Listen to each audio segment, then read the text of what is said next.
Chapter 65. Shen Shiyi knocked him on the head and said angrily, "What number one beauty in the world? She's clearly here for Gong Yimo.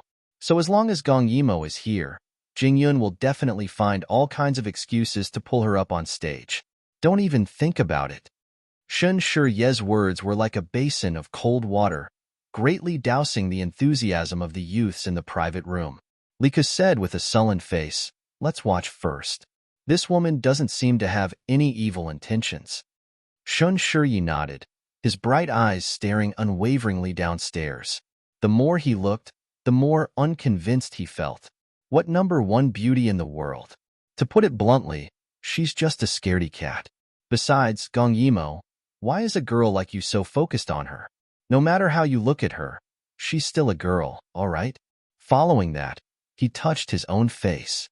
Ever since he was young, everyone who had seen him had said that he was good-looking and had thrown compliments at him as if they didn't cost money.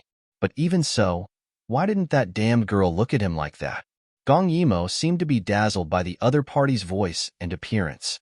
When he reacted, he spread his hands innocently and said, "But this young master doesn't know anything, ah?" Jingyun seemed to be stunned for a moment, then smiled and said, "No matter what instrument or song it is, this little girl can find a matching instrument or dance to perform on the same stage with young master. Little young master doesn't need to be modest. Who doesn't know that the capital is full of talents?" Gong Yimo thought hard for a moment, then finally said dejectedly, "I really don't know anything. How about this? With the accompaniment of the musicians, you can dance for me." Her bossy attitude and lack of tender feelings for the fairer sex made the people below the stage beat their chests and stomp their feet. If they were the ones going up, how good would it be? A talented scholar and a beautiful woman playing the zither and dancing together. It would be a romantic story. Hearing Gong Yimo's words and hearing the people below the stage calling for a change, Jingyun gritted her teeth and revealed a hurt expression. "Since it's like this little girl will respectfully accept." As she spoke, she cast a coquettish glance at Gong Yimo. With the sound of the guzheng, she lifted her body and her entire temperament changed. She started to dance the most popular dance in the capital. Following her first dance step, 8 purple-robed beauties, each with their own merits, poured into the stage, and the entire stage immediately became dazzling. As for Jingyun, under everyone's envious gazes, he was circling around Gong Yimo, either kicking her or hugging her shoulders, shaking her so much that Gong Yimo felt a little dizzy. At this moment, she was standing in the middle of a group of beauties, listening to the celestial music in her ears. She was surrounded by enchanting, pure, and elegant beauties. If it was any other man, he would have already forgotten what year it was. However, Gong Yimo was a fake woman. These women's coquettish glances were thrown to the blind. At this moment, the leader of the group, Jingyun, smiled sweetly. Then, amidst the commotion below the stage, the 8 ladies slowly took off their outermost layer of gauze, revealing their short tube tops and flowing gauze trousers. In ancient times, this was considered very open, but this looming style was not something that could be seen all the time. However, it was a feast for Gong Yimo's eyes. He whistled softly. "That person, her waist is so thin. And that lady, she really was born with a pair of good legs." Just as Gong Yimo was staring fixedly, Jingyun spun continuously. The white gauze on her body fluttered, making everyone's eyes want to stick to that gauze. "Take it off. Take it off." This was definitely the voice of all the brothel patrons. As if to cater to those people, Jingyun leaned into Gong Yimo's arms. When they touched, she suddenly grabbed Gong Yimo's hand and stuffed something into her hand. It turned out that it was a corner of her gauze. As long as Gong Yimo tugged it gently, Jingyun's figure would be exposed in front of everyone. At this moment, she threw an ambiguous look at Gong Yimo, as if encouraging her to do so. "Pull it off. Quickly pull it off." The people below yelled at the top of their lungs. Their eyes were red, and they wished they could climb up and pull it off on their behalf. Gong Yimo sighed helplessly. Then, with a flick of her finger, the white gauze on Jingyun's body slowly floated down. The people below the stage were in an uproar. A beauty, a beauty. A true beauty was not limited to her appearance. That kind of beauty came from the inside out. Perhaps because Jing Yun had been practicing dancing for a long time, her figure was graceful and slender. Every part of her body exuded an explosive power. Gong Yimou's mouth watered at the sight of her lean waist and long legs. When the music ended, she leaned on Gong Yimou's body again. Her pair of flirtatious eyes looked at Gong Yimou as if they were dripping water. "Little young master," she called out to Gong Yimou with all sorts of twists and turns. Her fingers gently lifted Gong Yimou's chin, and her breath smelled like orchids. "This little girl is very interested in little young master visiting a brothel at such a young age. I wonder if little young master is willing to come into the tent later. You and I have a deep talk?" Then, without waiting for Gong Yimou's reply, she got up and left. In an instant, she was surrounded by those high officials and nobles. How could she get in? At this moment, Shun Shiyi hurriedly ran over.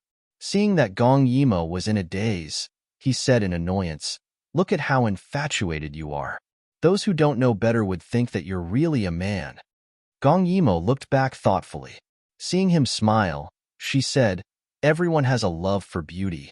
Why, even the #1 beauty in the world can't catch your eye. Just her."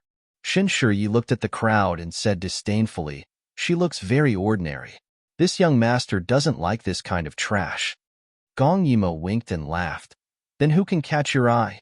Do you think I'm good enough?" Her face inched closer, making Shan Shiyi inexplicably nervous. He abruptly pushed Gong Yimou away and said with disdain, "Go away. You should be the one carrying this young master's shoes." At this moment, Gong Yimou didn't want to be mischievous with him. She pulled Shan Shiyi and said, "Today's business is done. You should go back. I still have something to do, so I won't be leaving with you." "How can that be?" Shun Shiyi didn't forget that Gong Yimou was only 12 years old. If she stayed in this kind of place, her reputation would be ruined. Her reputation had long been ruined. "Okay?" Seeing that Gong Yimou didn't say anything, Shun Shiyi said, "Besides, they came here to play. They didn't say that they're leaving now." Gong Yimou looked at him in surprise. Suddenly, she smiled ambiguously and winked at him. "I didn't expect. You young masters. Su Yuan is only 15, right?" Shun Shiyi's face reddened.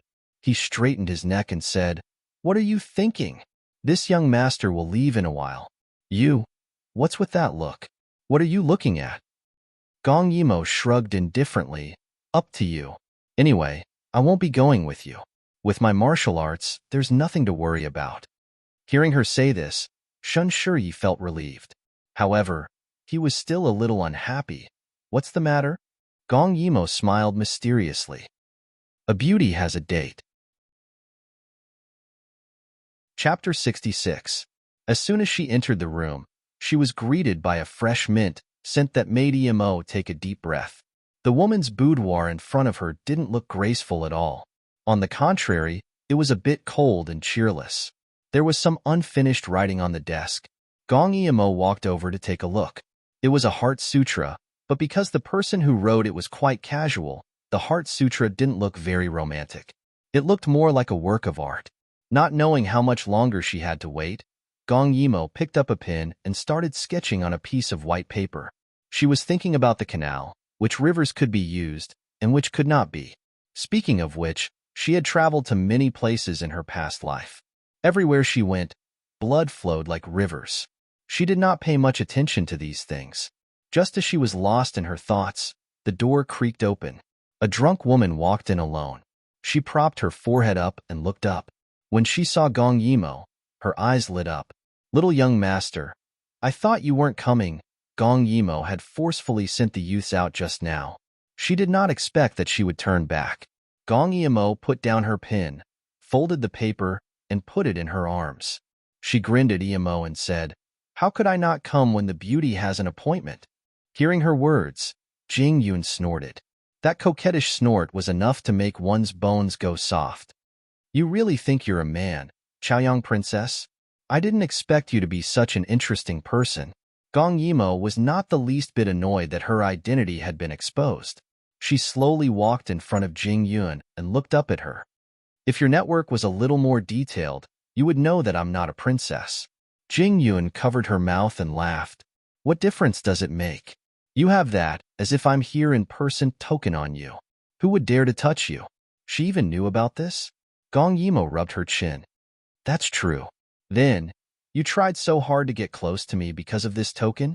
That was originally the case. Jing Yun did not evade and said directly. Her straightforwardness surprised Gong Yimo. Then, why did you suddenly change your mind? Gong Yimo widened her eyes and asked curiously. Jing Yun smiled and tapped her head. Of course it's because of you, my little princess. As she spoke, she seemed to be a little tired. She slowly walked into the inner room and lay on her side on the bed. Her body stretched out slightly, making the pose of a beauty lying on her side. She yawned. Speaking of which, I've heard your name the most in the past 2 years. You're even more famous than me, the most beautiful woman in the world. Really? Gong Yimo, who had followed them in, rubbed his nose. I didn't expect my reputation to spread so far. Jing Yun glanced at her. Princess, you're too modest. Back to the topic. Who are you? Why are you looking for me? Gong Yimo looked at her curiously, looking innocent and naive. Her look made Jing Yun laugh. Who didn't know that Daiyu State had a clever and eccentric princess? She was so good at pretending, as if she had 1,000 faces. Originally, I needed to borrow your token for some matters. But recently, after hearing the latest news from Daiyu State, I suddenly had a brilliant idea. She smiled sweetly and looked at her flirtatiously. Do you know Yuheng State? Gong Yimo was stunned. She smiled, but gradually became serious. Of course I do. Speaking of this time and space, it was a combination of the future China, Outer Mongolia, and other neighboring countries.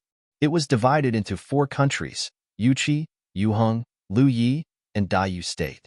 Among them, Daiyu State was the largest. It was like a long, winding dragon that coiled around the Yangtze River and Yellow River. In the north, it reached the current Erlianhout city. It was like a dragon's head that was raised high, separating Luyi in the northwest from Yuqi in the northeast. It reached the current Macau in the south, Tibet in the west, and Shanghai in the east. Although the land was large, it occupied the best position. To the north of Daiyu State was Yuheng State. China had the smallest land among the 4 countries. It was connected to Daiyu State and was its closest neighbor. Further northwest from Yuheng was Luyi. Therefore, Yuheng was sandwiched between Luyi and Daiyu State.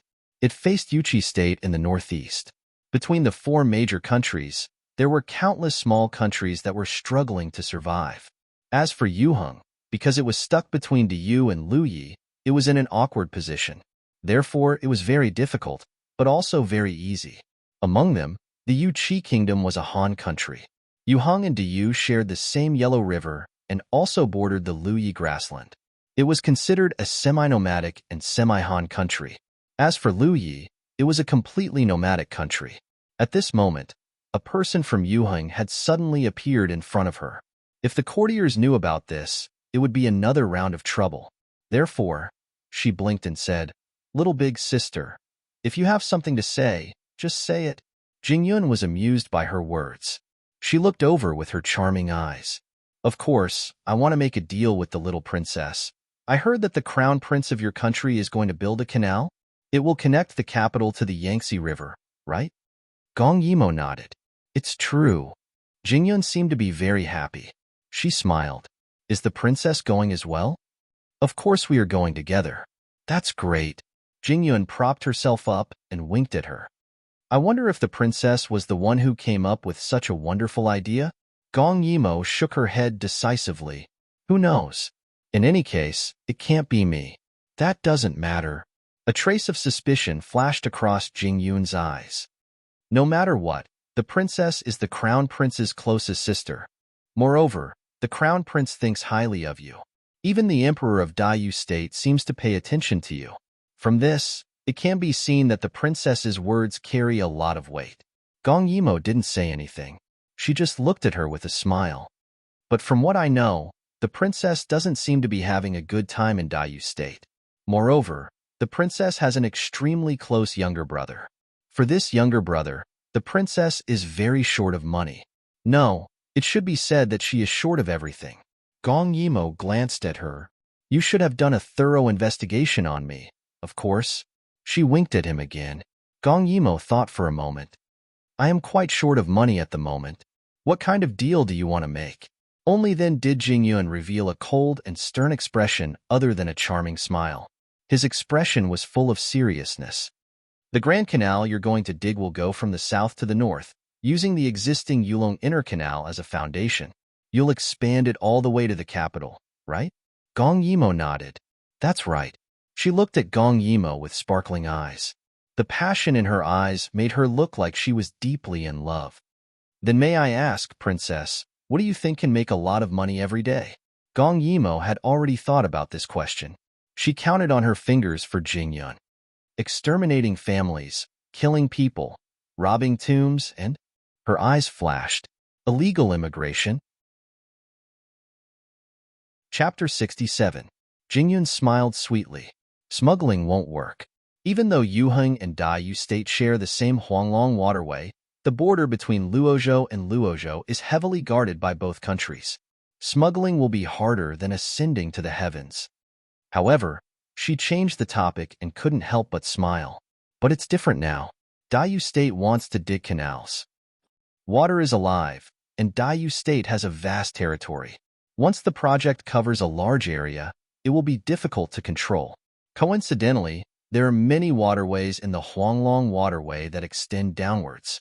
If we secretly dig 2 waterways to the south, and you cooperate with the construction of a few tributaries in the north, no one will know. When the time comes, in order to continue our cooperation, we can each sail to the border to exchange materials and then transport them back to the country for trade. No one will know. Gong Yimo smiled. You're thinking very far ahead. However, this is a huge risk. I can't do anything that will harm the country. Her meaning was clear. If you want her to take such a huge risk, you should at least pay a deposit, right? Jingyun gritted her teeth and said, Of course. Since Yuheng will also use these secret waterways, I'm willing to bear the cost of excavating them. Gong Yimo looked at her. Even the most beautiful woman in the world and the most romantic person in the world wouldn't have so much money. Not only did she want to secretly dig canals in Yuheng, but she also wanted to fully fund the construction of the tributaries. This kind of power, wealth, and courage was not something a famous brothel could do. Princess, you don't have to worry about this. Jingyun glared at her coquettishly. Gong Yimo rubbed her nose when she saw her coquettish expression. She lowered her head and said, Beauty is useless to me. Jingyun looked at her and sighed. I almost forgot that you're a little girl. Luckily, you're a little girl. If you were a prince, our Yuheng would have a lot to worry about.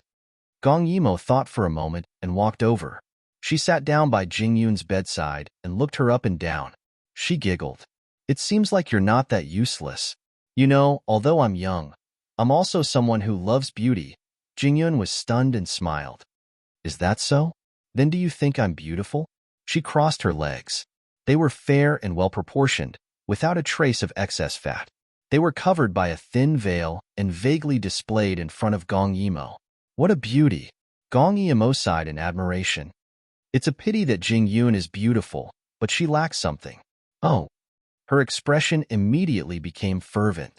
Who would care if she was a little more beautiful? Gong Yimo leaned forward. Her sudden approach caught Jingyun off guard, and she subconsciously retreated. However, Gong Yimo accurately found Jingyun's neck and sniffed it. Her face showed a touch of regret.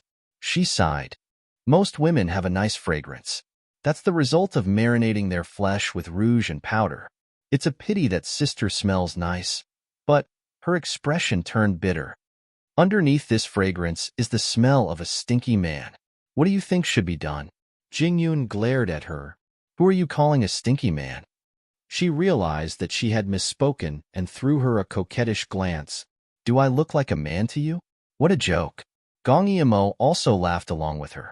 Her pair of eyes stared straight at Gong Yimo's legs with a perverted look. Are you a man or not? Why don't you lift the veil a little higher?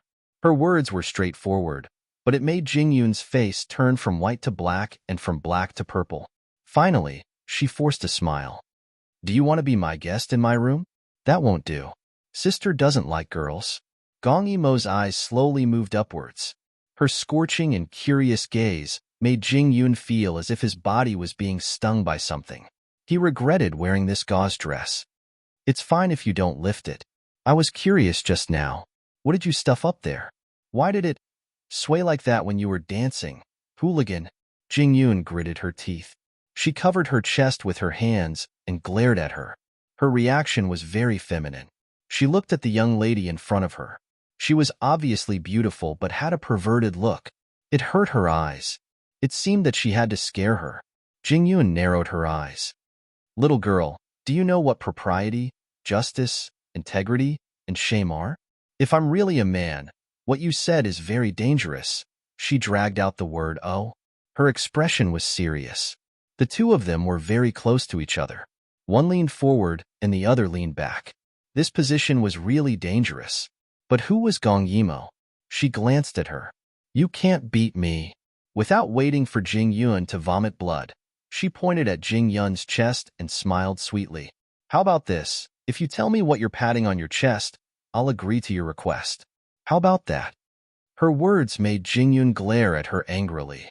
She silently swallowed back the blood. She asked tentatively, Are you serious? You'll agree if I show you? Gong Yimo nodded with a serious look on her face. Jing Yun's eyes darted around. She found it funny. Since she didn't know where it was exposed, she wanted to make up for it. Hence, she put her fingers on her lapel. As long as she tugged at both sides, Gong Yimo would be able to see it. Then I'll really take it off.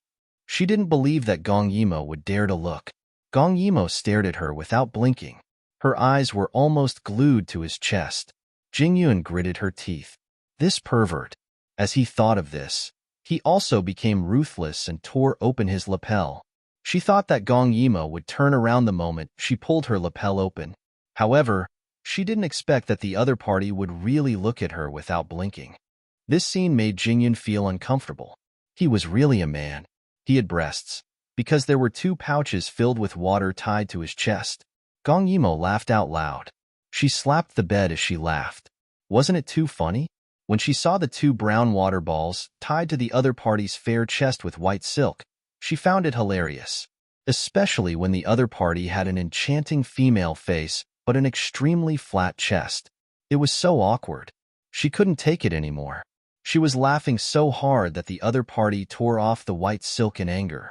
When the other party revealed his reddened chest, Gong Yimo was still in a daze. Are you done laughing? He reverted to his male voice. His original voice was magnetic and gentle. It was very pleasing to the ear. At this moment, he rolled his eyes. A female face doing such a thing made Gong Yimo want to laugh. Little princess, why don't you tell me? How did you find out that I'm a man? The more Jing Yun thought about it, the more he couldn't understand. Along the way, no one had seen through his disguise. He felt that his disguise was flawless. How could this little princess see through him? Gong Yimo laughed sneakily again. Finally, under the other party's increasingly angry gaze, she gradually stopped. However, her gaze unconsciously fell on the other party's neck. There was a light pink flower petal birthmark. Chapter 68. When she sniffed him just now, it was to see the mark on his neck. Sure enough, it was there. His identity was obvious. The second prince of the Yuheng Kingdom, Kim Yun. He was the son of a songstress. Although he was disliked, he was a loyal prince who served the kingdom wholeheartedly. Gong Yimo rarely thought about her past life. But if one had to ask, who did she let down the most in her past life? Gong Yimo smiled faintly. In her past life, she let down many people. Because she was ordered to fight in the north and south, she killed countless people and caused many innocent families to be separated. She was an executioner that everyone wanted to get rid of. But there was only one person she let down the most. Someone who was said to love her deeply. But that person was not the beautiful Jing Yun, but the ugly Kim Yun. At a palace banquet, he unexpectedly fell in love with her at first sight. Later, he fought for her for many years and deepened this ill-fated relationship.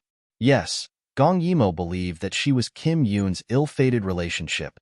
Kim Yun was the most outstanding general in the Yuheng Kingdom. He was also the prince who loved his people the most.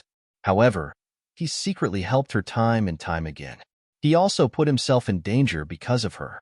In the end, when she had no choice but to lead the army to Yuheng, it was this man who did not want to make things difficult for her on the battlefield.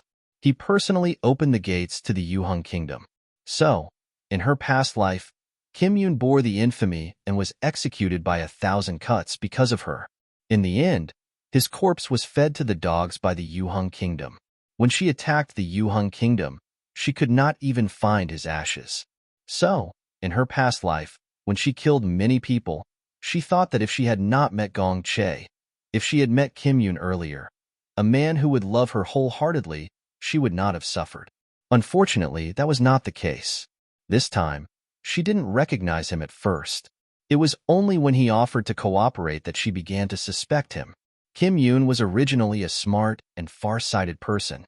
In his previous life, if not for the Yuheng royal family persecuting his mother, forcing him to disfigure himself and cripple his martial arts, with his loyalty, Yuheng would not have ended up like that. As expected, she also saw the cherry blossom birthmark on her neck. The first time she saw it, she laughed and said that it was a hickey.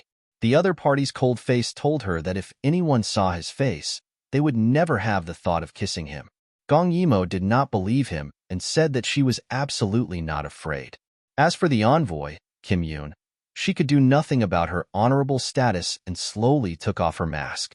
It was a face that had been scratched into pieces. It was enough to stop children from crying at night. It was as terrifying as the king of hell. Kim Yun was standing under a red plum tree at that time.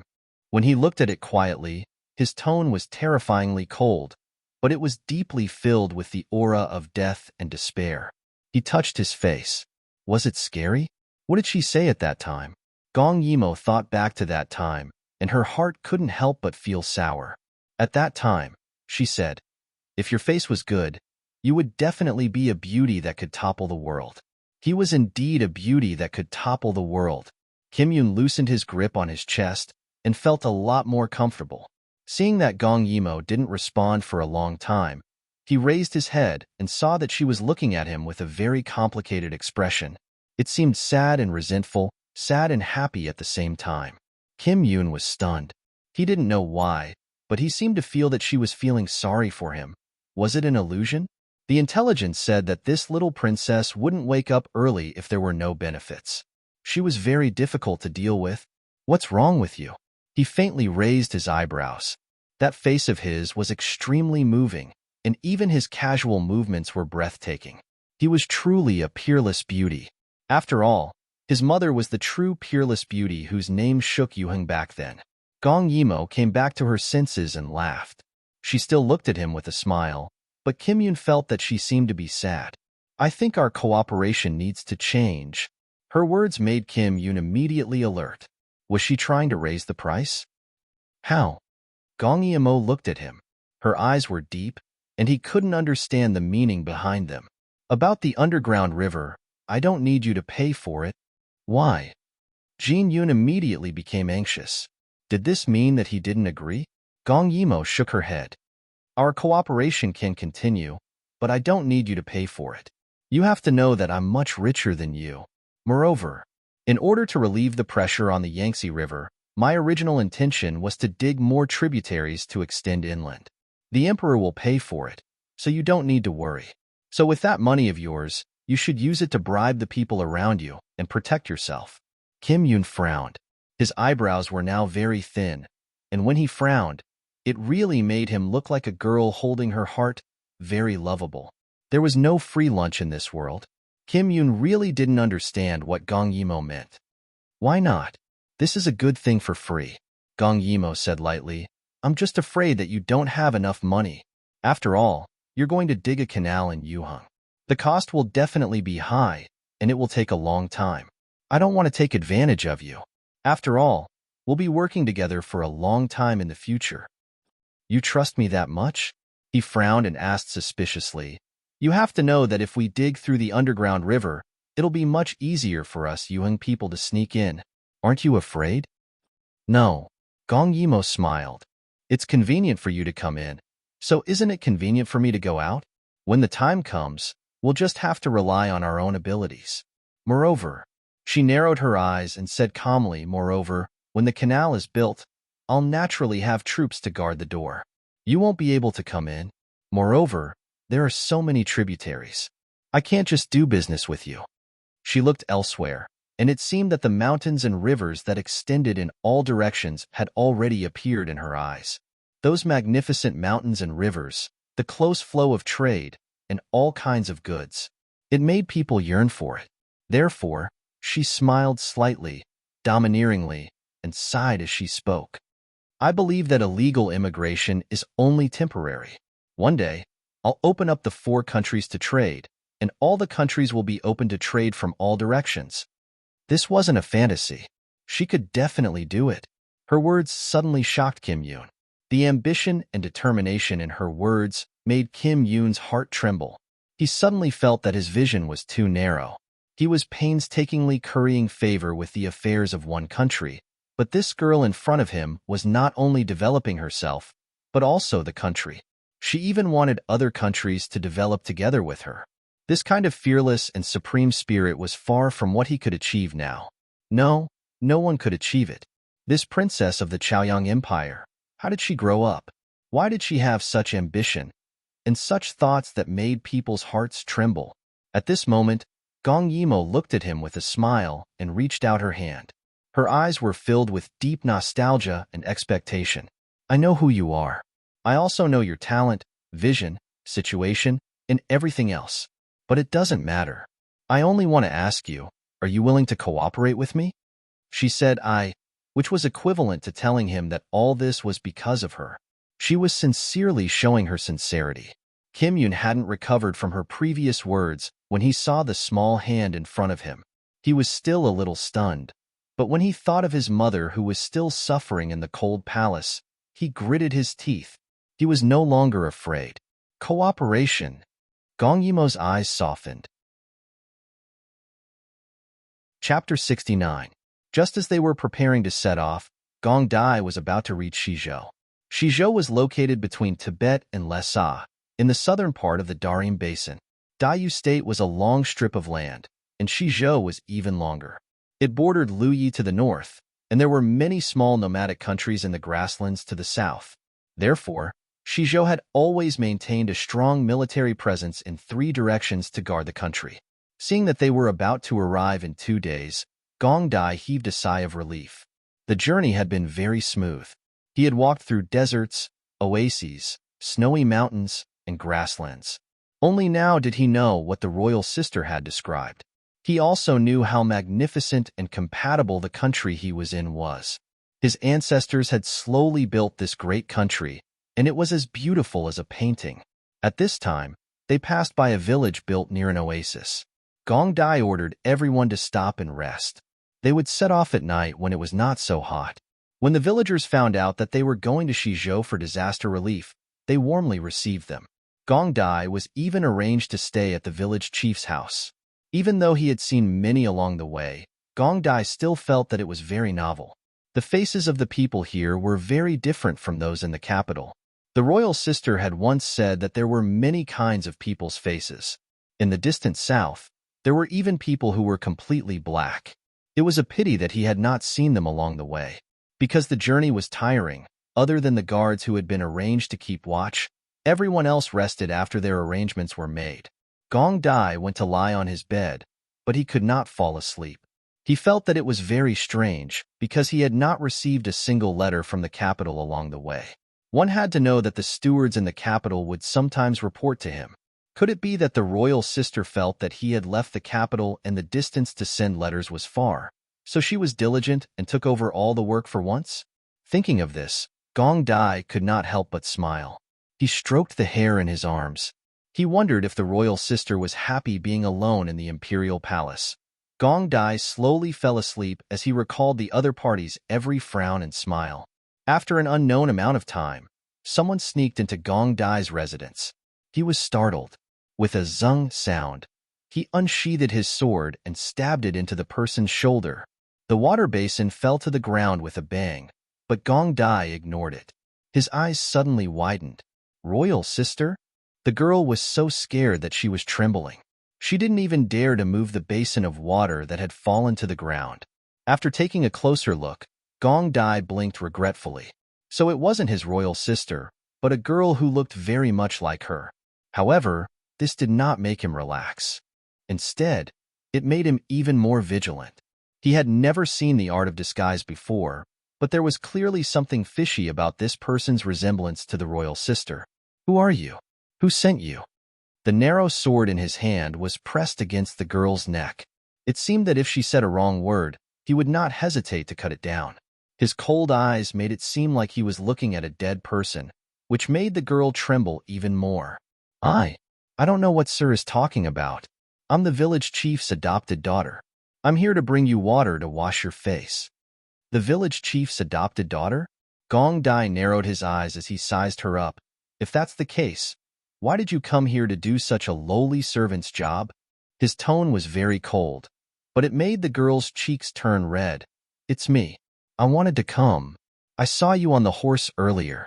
She looked at Gong Dai with sparkling eyes. When she did this, she actually looked 80% like Gong Yimo. I admire Sir. So I came in. She did not care that Gong Dai's sword was still coldly pressed against her neck. She lowered her head and her face turned even redder. I heard that Sir is going to the west. Xiao Qiao is willing to follow Sir. After expressing her love, she did not say anything else. The tips of her ears were red, as if she was waiting for her sweetheart's verdict. However, Gong Dai only looked at her coldly. It was as if he was an ice-cold judge, making her lie look very clumsy. Is that so? Gong Dai sneered, but the tip of his sword pressed even closer to her neck. His action made the girl's heart beat wildly, but she forced herself to calm down. It's true, Sir. I admire you. She was originally a little disdainful. An 11-year-old little brat should be very easy to deceive. Why did he have to disguise himself as his sister? Could it be that he had some unspeakable feelings for his sister? But now, the sword pressed against her neck was motionless. She even felt that if it was not for her face, the other party would have killed her in an instant. At this moment, she finally felt afraid, because she found that after she said those words, Gong Dai's murderous aura seemed to have solidified. All the words she had in her mind were firmly suppressed in her throat. She did not dare to say a single word.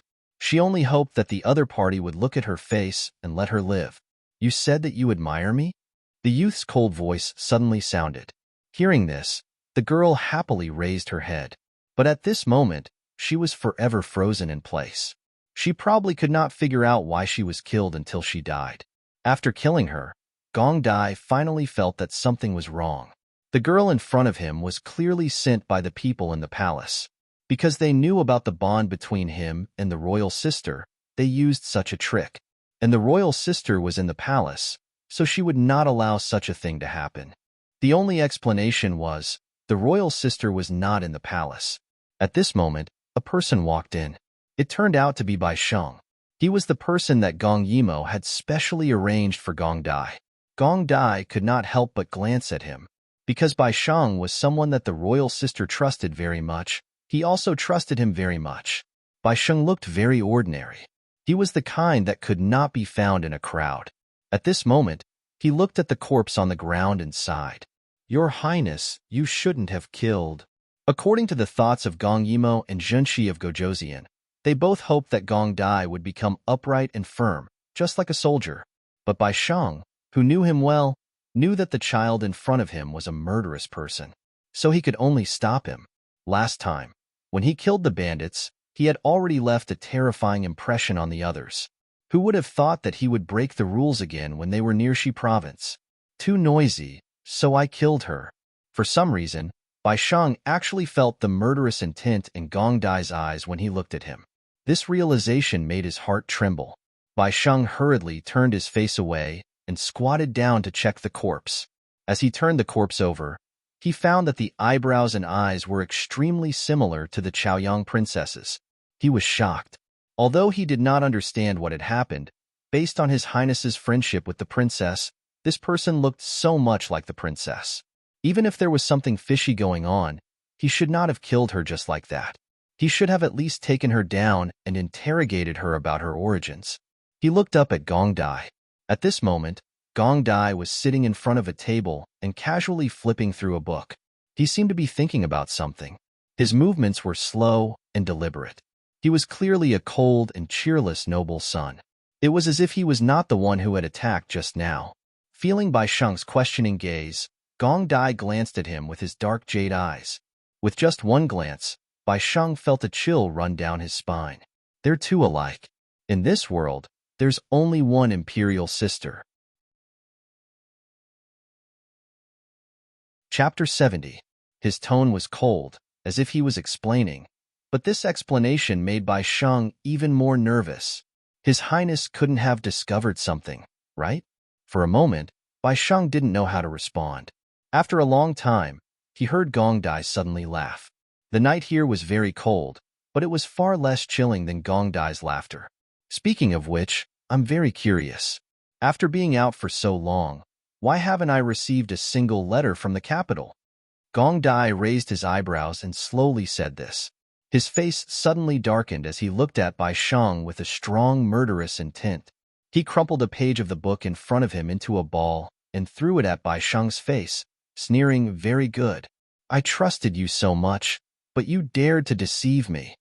It didn't hurt, but Bai Sheng immediately knelt down, large beads of sweat sliding down his pale face. He had already dealt with it, but he didn't expect that there would be a fish that slipped through the net. It's over. With Gong Dai's character, those who betray him will definitely not have a good ending. He couldn't help but speak in a panic. "Your Highness, please forgive me. This was all the princess's idea. The princess just didn't want you to worry. Something really happened." Gong Dai narrowed his eyes and stared at him. "What else are you hiding from me? Speak." "Nothing." Bai Sheng shook his head and said in a panic, "Other than the princess being demoted, there really isn't anything else I dare to hide from you." "Demoted?" These two words made Gong Dai's chest hurt, so much that he almost vomited blood. He cared so much about her, so much that he loved her, but she actually hid such a big thing from him? Demoted? Heh. No wonder I didn't receive a single letter. So that's it. He had miscalculated. He trusted the royal sister and grandfather too much. Their financial resources were almost the same, so it was easy for them to work together to hide it from him. His words shocked Bai Sheng. He hurriedly opened the paper ball by his feet to take a look. There was nothing on it. When he raised his head, he saw a cold sword pointed at his neck. There was even a trace of blood on it, which was left by the girl on the ground. Gong Dai stood in front of him, his anger surging. His black, jade-like eyes gradually became bloodshot, and his entire being twisted like a ghost. "Tell me everything that happened in the past." Hearing Gong Dai's words, Bai Sheng didn't dare to hide anything.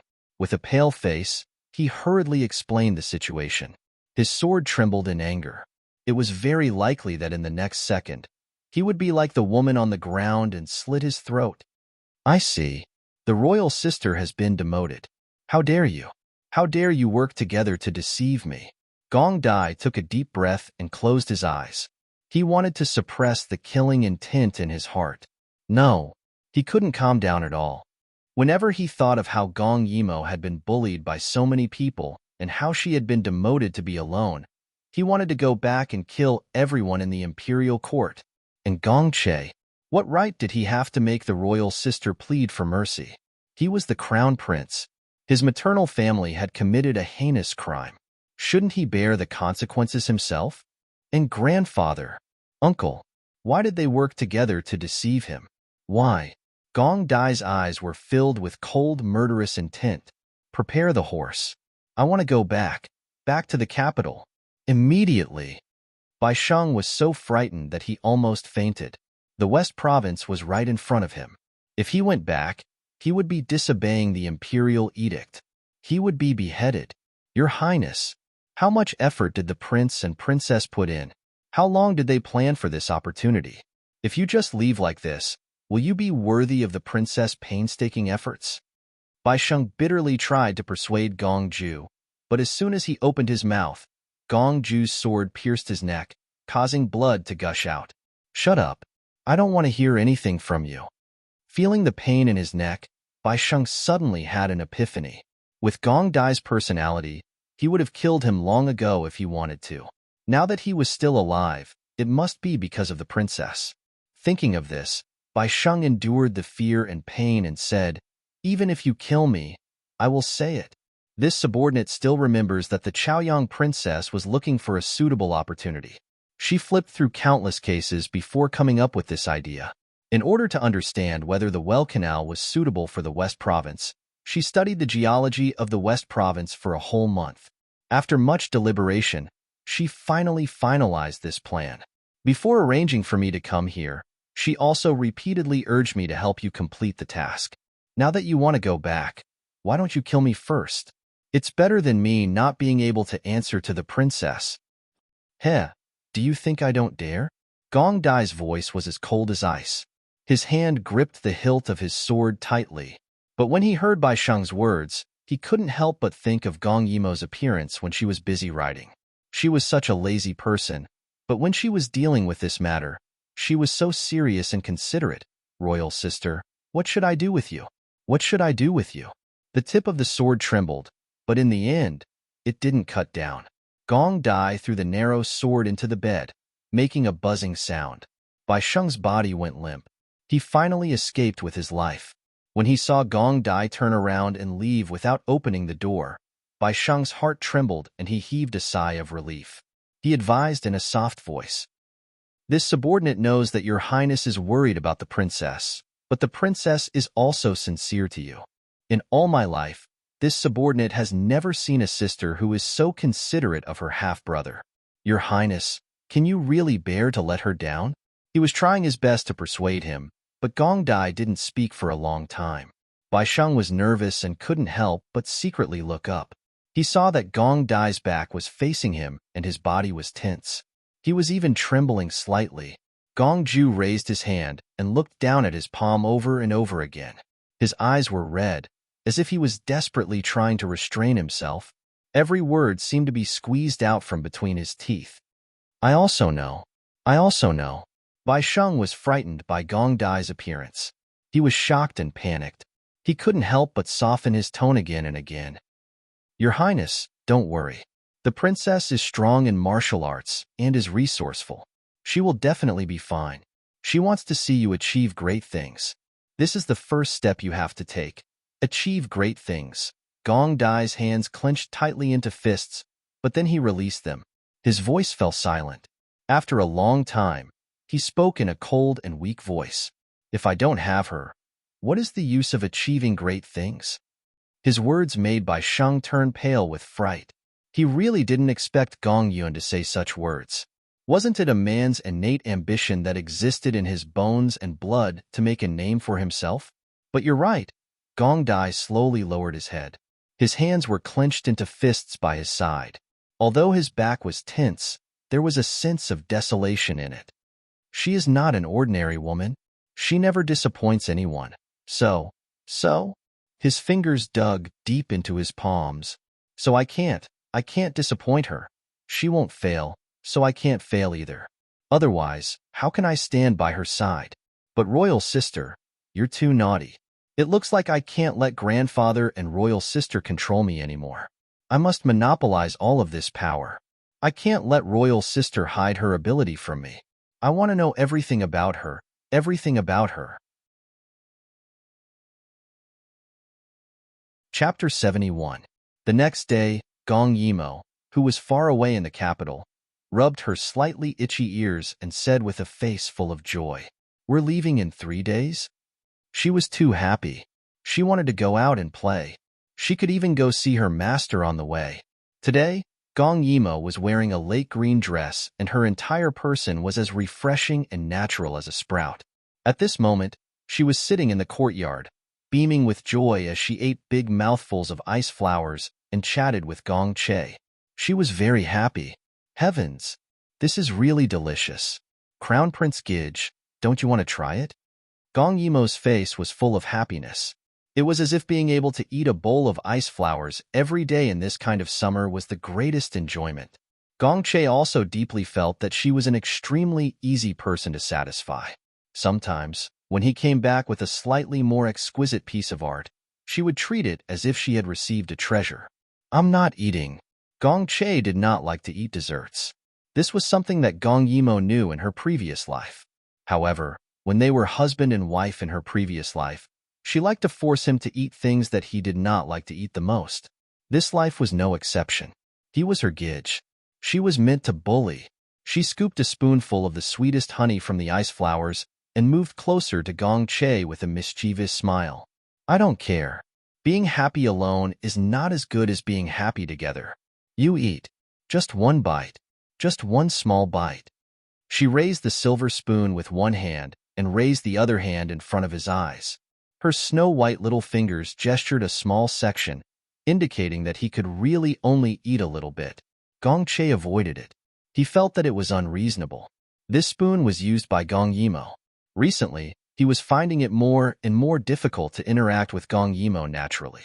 However, if he did not see her, he would be even more unable to adapt. The more he avoided it, the more Gong Yimo thought that he did not want to eat. So she wanted to force him to eat. Ayaya, Crown Prince Gidge, don't hide anymore. It's going to melt. Seeing her smiling coquettishly, Gong Che really could not do anything about it. He could only lower his head and touch the spoon a little bit, putting a small piece in his mouth. It was really too sweet. Seeing that Gong Che was finally forced to eat it, Gong Yimo was satisfied and stuffed the remaining mouthful into her mouth. Her natural movements caused Gong Che, who was already feeling a little awkward to begin with, to instantly turn red. They shared a spoonful of ice flowers? Gong Che couldn't help but look at her lips that were covered in ice crystals. They were still glistening with moisture and were pink and tender. The weather seemed to have become hot all of a sudden. What's wrong with him? What's wrong with that inexplicable feeling in his heart? It was like a flash of inspiration. For some reason, Gong Che's heart was thumping when he saw the beautiful girl suddenly raise her head and smile at him. He actually remembered the bedroom techniques that the instructor had taught him at that time. He originally wanted to have a tongfang, but Empress Mother was afraid that the women in the imperial harem would make a move on the tongfang maids, so he only watched and learned a little, but never put it into practice. All his intimacy was with Gong Yimo, holding hands on a daily basis, kissing between the lotus flowers on the boat. This thought made his mouth even more dry. Those drawings that made people blush kept replaying in his mind. They shared a spoonful of ice flowers like that, just like the kissing in the drawings. Kissing? He couldn't help but look at Gong Yimo's red little mouth, but found himself yearning for it. Yearning? What was he yearning for? Being stared at by Gong Che like this, Gong Yimo raised her head in confusion. What's wrong, Crown Prince Gidge? Her skin was as white as snow, and under the reflection of the vines above her head, it was even more frighteningly white. Those bright black eyes were clean and clear, as if they were glistening. Looking at him like this, it actually made Gong Dai's heart beat faster and faster. Was his illness going to act up? No. His palms were sweating. Finally, he suddenly turned around and fled, locking himself in the room. But when he couldn't see her, the disappointment in his heart was indescribable. What was wrong with him? Gong Che threw himself on the bed, but his mind couldn't help but think. First, it was the book that the mama gave him to read, then it was Gong Yimo, until in his imagination, the person in the book became Gong Yimo's face. He was indescribably nervous, but the anticipation and longing in his heart exploded in an instant, almost drowning him. This wasn't right. Gong Che fiercely hit himself. How could he imagine such a beastly thing? His royal sister was still so young. She didn't know anything, and she had always protected him like he was her real brother. He didn't know why, but the words real brother made his heart tremble, so painful that he couldn't control himself. Why? In the past, when he wanted to get close to her, was it enough to hear her sweetly call him brother? Why now? The words real brother made him so uncomfortable. It was as if he couldn't breathe. Could it be? I like her? As if he was enlightened, he suddenly woke up. He stared blankly at a certain spot at the foot of the bed. I like Gong Yimo. His fingers unconsciously tightened on the brocade blanket, and this thought crazily took root and spread like a weed. He should clearly despise himself. He should fiercely beat himself up, and then completely kill this thought in the cradle. But the joy in his heart couldn't lie. Could it be that just recognizing his feelings for her made him so happy? No, no, no. She was his royal sister, his real sister. In the future, she would marry someone, and she would have a prince consort. Moreover, it was possible that he would personally hand her over to the other party. He didn't know why, but just thinking about it made him feel suffocated. His usually calm heart even gave birth to a murderous intent. He wanted to kill all the people who wanted to marry her. No, this wasn't him. He couldn't do this. Couldn't. Crown Prince Gidge? Gong Yimo's voice made Gong Che tremble. Seeing that there was no answer, Gong Yimo strangely touched her chin. Just now, he ran away with a face full of panic. Could it be that his hidden illness acted up earlier? Thinking of this, Gong Yimo no longer slowly knocked on the door, but directly opened the door and walked in. There was no one outside, so she directly walked in. Sure enough, Gong Che was on the bed, but his face was pale and he looked as if he had lost his soul. Gong Yimo was shocked and walked a few steps forward. Crown Prince Gidge, what's wrong? She saw that the other party didn't move, so she carefully sat on the side of the bed and frowned. Did your illness act up? Her words suddenly made Gong Che remember that time when his illness acted up. Gong Yimo gave him a breath for him. She kissed him. She kissed him many times. That soft touch and lingering wine fragrance seemed to come back from his memory.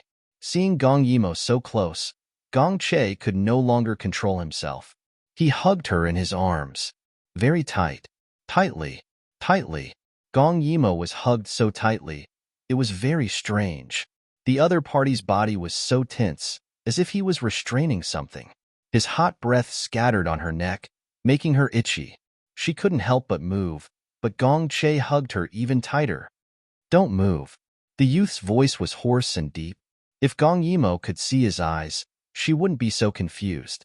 Because they were husband and wife, she knew that every time Gong Che was aroused, his eyes would show a dark red color. It might be related to his hidden illness, but it was a unique style in the world. Chapter 72. This was a secret that even Gong Che himself did not know. He only knew that he had hugged her. God knew how much he wanted. To lick her neck that was just inches away, or push her down on the bed. But he did not dare to do so. He was afraid that he would scare her.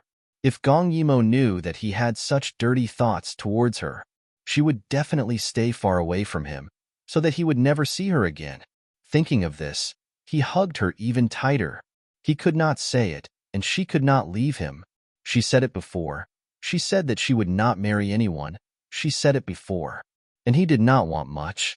Really, as long as Gong Yimo stayed by his side like this, only accompanying him, he would not act rashly.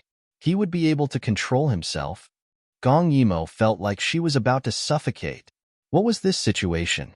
Could it be that the crown prince had some hidden illness that she did not know about? He chanted the clear heart mantra in his heart again and again, smelling Gong Yimo's body fragrance that seemed to be able to calm people's hearts. After a while, Gong Che's body slowly relaxed, but his hands were still hugging her, unwilling to let go. I'm fine. His voice was low and hoarse, which made Gong Yimo feel strange hearing it. Brother Crown Prince, what's wrong? Why did he suddenly become like this? She was really confused. Gong Che lowered his head a little and took a deep breath. It was a long while before he spoke slowly. I just suddenly thought of Imperial Mother. His voice was very low. We can do whatever we want, eat whatever we want, and go wherever we want. But Imperial Mother, she committed a crime because of me and was locked up in the temple because of me. As a son, I am very sad. When Gong Yimo heard this, she sighed in relief and quickly patted his shoulder to comfort him. So it's because of this. It's fine. Moreover, she has already withdrawn from the center of power. With Imperial Father's protection, nothing will happen to her. But in her heart, she thought, how could a person in a high position be so selfless? Even though the Empress was Gong Che's mother, she was also the Empress of the Liu family. It was really hard to say who sacrificed what for whom. She had never thought that this was just an excuse that Gong Che had used to cover up his loss of composure. Because Gong Che, he was actually a very traditional person.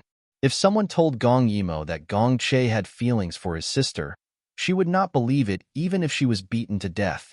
After comforting Gong Che, Gong Yimo prepared to leave. Even if they were siblings, it wasn't good for them to stay together all the time. After all, this wasn't the modern era. It was really troublesome. Gong Che had just laid down. During this period of time, he was also very tired. He had been rushing back and forth to deal with matters. Just now, his mood had risen and fallen again. He was very tired. After covering him with the blanket, Gong Yimo was about to leave, but her hand was grabbed by Gong Che. Looking at her suspicious eyes, Gong Che said softly, "Royal sister, wait for me to sleep first before you leave." He seemed to lack a sense of security. Well, he had been through a lot in the past month, and he was only 16 years old. With so much pressure on him, it was normal for him to want someone to accompany him. This also showed that she had completely entered Gong Che's heart and was firmly hugging onto another thigh. Thinking of this, Gong Yimo nodded happily and sat by the bed. Gong Che was relieved. He closed his eyes and after a while, his breathing became even. Gong Yimo had nothing to do, so she looked here and there. The Crown Prince's room looked like a temporary residence. The decorations were very simple, and it didn't feel like a home at all. How beautiful would it be if there was a retro gilded floor-to-ceiling vase next to the bookshelf? How artistic would it be if there were a few strong branches? Also, on the shelf, there were some antiques that were placed randomly. If those dried flowers could be placed horizontally on the shelf, she would be able to see a wall full of flowers the moment she came in. Her mood would be much better, and she was about to set off to the Yangtze River. It seemed like she could start preparing for her shipbuilding business now also. She didn't want to monopolize the entire canal. She would be satisfied if she could monopolize a small part of it. But how could she get it? After thinking for a while, Gong Yimo looked at her small hands and sighed. She was still too young. Everything she did at this age was too out of line. Seeing that Gong Che was almost asleep, Gong Yimo gently removed his hand and tiptoed out. She didn't know that once she left, Gong Che opened his eyes. He sniffed his hand. His hand still had the sweet fragrance from Gong Yimo's hand. It was the smell of the ice flower just now. He took a deep breath and looked at the top of the curtain. His eyes were filled with deep confusion. What should he do? Yes, he couldn't fall deeper. He had to restrain himself. The sober Gong Che was obviously more rational. He deeply understood that if he fell deeper, it would be very harmful to Gong Yimo. She would be reviled by the world, but he wouldn't be too involved. This world was especially harsh on women. It wasn't that he didn't understand. He slowly clenched his fists. Restrain himself? He had to restrain himself. He could definitely restrain himself.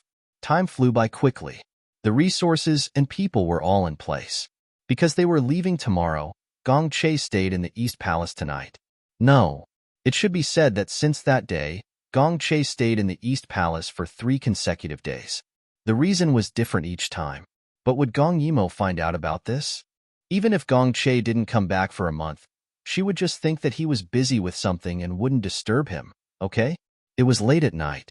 Gong Yimo was still reading. It couldn't be helped. They were leaving tomorrow. She was so excited that she couldn't fall asleep. She was reading a book about shipbuilding. Dayu State's shipbuilding industry was very developed and was at the forefront of the world. However, in order to make her own fleet more competitive in the future, Gong Yimo had no choice but to work hard. Study carefully. Just as she was engrossed in reading, the sound of a heavy object falling to the ground suddenly came from the courtyard. Gong Yimo didn't find it strange. Because they were leaving tomorrow, the people guarding the courtyard were all transferred away today. Why did someone come tonight? Thinking about it, she put down the book and walked out. As soon as she opened the door, the faint smell of blood in the air deeply stimulated Gong Yimo's nerves. She took a deep breath and walked straight to the corner of the wall. A person was lying there with disheveled hair. It was unknown whether he was dead or alive. Gong Yimo turned him over and used the moonlight to see his face clearly. Shen Shiyi. Her voice made Shen Shiyi open his eyes. At this time, he was covered in blood. It was obvious that he had suffered a lot of injuries. Gong Yimo quickly helped him up and channeled her internal energy into his back. Shun Shiyi coughed a few times, and a trace of color returned to his face. What happened? Gong Yimo's tone was very serious. She thought about it and said, "Is it your stepmother?" Shin Shiyi nodded weakly. Young master, I'm fine." He smiled with a pale face and rested his head on Gong Yimo's shoulder. "There's nowhere to hide. I can only come here. You said that I trust you. Don't hand me over." Chapter 73. At this moment, the sound of footsteps could be heard. Shun Shiyi's eyes widened as he forced himself to say, Her men are all out. Just hide me." He did not want to cause trouble for Gong Yimo. As long as he could hide for the night, he would enter the palace tomorrow. He did not believe that woman would dare to kill her way into the palace. At this moment, Gong Yimo suddenly remembered how Shun Shiyi died. It was said that he was severely injured and knocked on the palace door early in the morning. While the imperial physician was still treating him, his father barged in with his men. Before they came, King Ping had already told the emperor that his unfilial son had raped the daughter of the neighboring Li family while he was drunk, causing her to hang herself early in the morning. He was also severely injured by the family servants. Who would have thought that he would hide in the palace? In addition to the Li family's grievances early in the morning, the emperor was furious and ordered King Ping to personally throw his son into the dungeon to await his punishment. Poor Shin Shiyi died on the way to the dungeon due to ineffective treatment. 10 years later, the Li family was exiled for committing a crime. They asked King Ping for help, but King Ping refused. In their anger, the Li family revealed that Consort Ping had severely injured the crown prince and caused his death. Now that she thought about it, King Ping could not escape from this matter. The reason why Shin Shiyi was covered in injuries was because of the violent Consort Ping in the palace the previous night. The next day, he indiscriminately went along with the Li family's words to capture Shan Shiyi. It was obvious that he wanted to cover up the truth for his wife. As for his death, due to ineffective treatment, people said that even a vicious tiger would not eat its cubs. It seemed that King Ping was quite a character. Shin Shiyi panicked when he heard the approaching footsteps. When he saw that Gong Yimo did not move, he thought that she was in a difficult position. Well, she was just a commoner now. How could she help him go against the entire palace? Hence, he stood up and was about to say that he would leave on his own. However, when he smelled the blood on his body, he retched and his face turned even paler. Damn it! Was there really no one who could help him? At this moment, Gong Yimo also moved. She stood up and carried Shin Shiyi by the waist. With a light tap of her toes, she leaped onto the roof and rushed in a certain direction. "Where are you taking me?" Shin Shiyi was stunned, and then he became anxious. His body was in excruciating pain, and he had fainted at the sight of blood, but he had gritted his teeth all the way to this place. Gong Yimo stopped under the eaves of a hidden bucket arch and put him down. Looking at the rows of torches below, her eyes flashed and she took out something from her space. The emperor gave her so many things, but the things that she kept in her space were the best of the best. And this rejuvenation pill was the national treasure of a small country in the extreme south. As long as there was a breath left, it could bring back spring. After Shun Shiyi consumed it, he felt a wave of heat surge through his entire body. The feeling of dizziness and nausea disappeared, but because of his external injuries, he was still very weak. "Where do you want to take me?" This time, his aura was a little stronger, but his originally bright eyes were now extremely dim, and his lips were also pale. Gong Yimo looked in a certain direction without even turning her head. Her tone was unclear as she said, "Of course we're going to Prince Ping's residence." Shin Shiyi was shocked. "Are you crazy?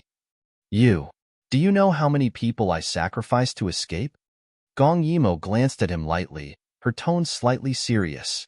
"Don't you want to know why you made such a big fuss, but no one stopped you? Also, your grandmother loved you so much, but she didn't appear tonight. Aren't you worried about her?" She knew that in her previous life, Shun Shiyi had died, and his grandmother had passed away not long after because of excessive worry. Thinking of his white-haired grandmother, Shun Shiyi was speechless. At this moment, Gong Yimo smiled sweetly. Under the moonlight, Her youthful side profile revealed a strange charm when she smiled. It was even more dazzling than the full moon behind her. A hidden sword silently slid out from Gong Yimo's sleeve. She twirled the sword and looked in the direction of Prince Ping's residence with a sly smile. Also, didn't you say she turned out in full force? She revealed her white teeth, like a cunning fox. Then why don't we kill our way back? Reporting to your highness, we haven't found Dongqing. One of them knelt on the ground, while the woman's face twisted in anger. Useless. Why did you come back when you can't even catch an injured person? Get out of here and look for him. That person hurriedly retreated, while an old mama cautiously stepped forward. Your Highness, please calm down. His Highness said that if he really escaped, there's no need to worry. He still has a plan that will definitely kill that little bastard. Her words finally made the princess's expression look better. She raised her voice and asked, "What about His Highness?" The mama replied, "He went to the Li residence next door to discuss a plan of retreat. He should be back soon." The princess scoffed. Under the light, her originally pretty face looked extremely terrifying. She couldn't take it lying down when she thought of how so many people couldn't find a useless person. Humph, don't let me catch him. Otherwise what? A pleasant female voice suddenly sounded from outside the door. It sounded like a young girl. The princess turned pale with fright and hurriedly led people out to sea. Gong Yimo hid Shun Shiyi in the rockery and raised her eyebrows with a smile. You just stay here and watch. Watch how I seek justice for you. Shin Shiyi was confused the entire way. Why did he come back for no reason? When he heard her words, his expression suddenly turned strange. I won't look. I'll faint at the sight of blood. Ever since his mother wore an opera costume and sang, "Farewell, my concubine," and slit her throat in front of him, he felt so scared that he wanted to vomit or even faint every time he saw the blood splattered. God knows how many times he had to bite the tip of his tongue to force himself to escape under the protection of others. Gong Yimo rolled her eyes. On the other side, the princess had already led people out. You have to look even if you don't want to. Otherwise, I'll gouge your eyes out. After saying that fiercely, she jumped out of the rockery. The princess was aggressive, but when she saw who the other party was, her face became even more twisted. Gong Yimo? Why are you here? Don't tell me that unfilial son is hiding at your place? Naturally, she had seen Gong Yimo before. She had even flattered her and served her for the entire banquet. But so what? She was just a commoner now. It seems that you haven't learned your lesson. You should know that trespassing into the prince's residence is a capital offense. Gong Yimo looked at her with a smile. There were still some people protecting her behind her, but there weren't many. There were only a dozen people, so it wouldn't take much time. She weighed the sword in her hand and raised her eyebrows at the other party. Do you know what will happen if a hostage sees the kidnapper's face? She opened her mouth and asked a question that seemed to be completely unrelated. While the other party was stunned, Gong Yimo touched her face and sighed. I have no choice. Because you saw my face, I can only kill you to silence you. Chapter 74. Protect the Princess Consort. After a series of screams, the Princess Consort was pulled into a protective circle, while Gong Yimo closed in on her step by step.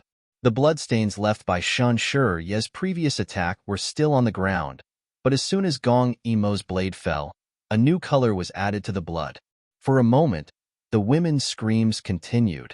Why did Gong Yimo do this?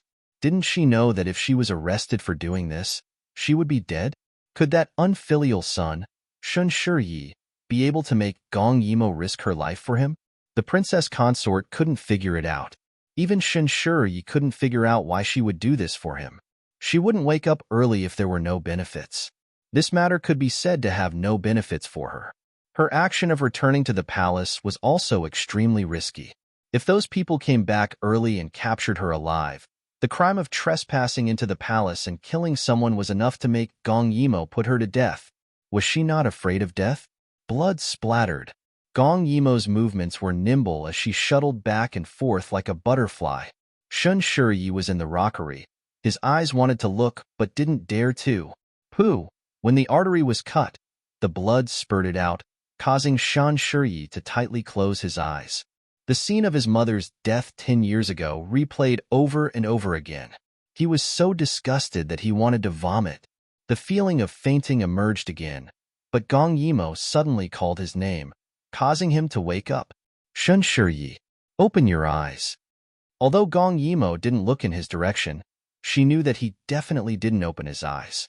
Her white clothes were stained with large patches of blood. Her entire person was like a demon, showing a completely different style than usual. Shan Shiyi resisted the nausea and opened his eyes. Gong Yimo smiled. Under the moonlight, her face was splattered with blood. At this moment, she actually closed her eyes, as if she was enjoying killing someone. Open your eyes and look clearly. I am killing for you. After saying that, she suddenly opened her eyes and directly cut a person's throat. This scene was exactly the same as his mother's suicide 10 years ago. He was killing for me. When Wang Fei heard that Shan Shiyi was also here, she woke up as if from a dream. The guards in front of her fell to the ground. Quick, call me Wang Ye. Go quickly. However, after she finished speaking, the maid did not move at all. It turned out that Gong Yimo had already killed all the guards. The hidden blade dripped with blood and looked over with a smile that was not a smile. Your Highness, Gong Yimo said with a smile. Unexpectedly, the moment she opened her mouth, Wang Fei fell to her knees in front of her. Her face was pale as if she had seen an evil spirit. He didn't expect her to be so powerful. That's right. This was the person who started a massacre in the Cold Palace at the age of 10. Too much time had passed. So much so that the world had forgotten that Gong Yimo had such a side to her. Please don't kill me. Don't kill me. I didn't do it on purpose. It was His Highness. It was the prince who wanted to kill that bastard. No, the heir. It has nothing to do with me. As she spoke, her body trembled and she was so frightened that she lost control of her bladder. Gong Yimo pointed at her and suddenly turned her head with a smile. Shan Shiyi, aren't you usually quite arrogant outside? But because of this woman, this kind of family, you were so afraid and conflicted for so long? Actually, Gong Yimo knew that Shan Shiyi had lost his mother when he was young. His father didn't love him, and his stepmother made things difficult for him every day. When he was young, this woman must have left an indelible shadow in Shan Shiyi's heart. When he grew up, he didn't know how to resist. It was like a wild beast. When he was young, he fought fiercely. When he grew up, he dared to go around biting people and didn't dare to bare his fangs at the person who hurt him. Or perhaps he still had a trace of hope for this family and his father. However, this trace of hope was now ruthlessly crushed under Gong Yimo's feet. He supported himself on the rockery and stood up.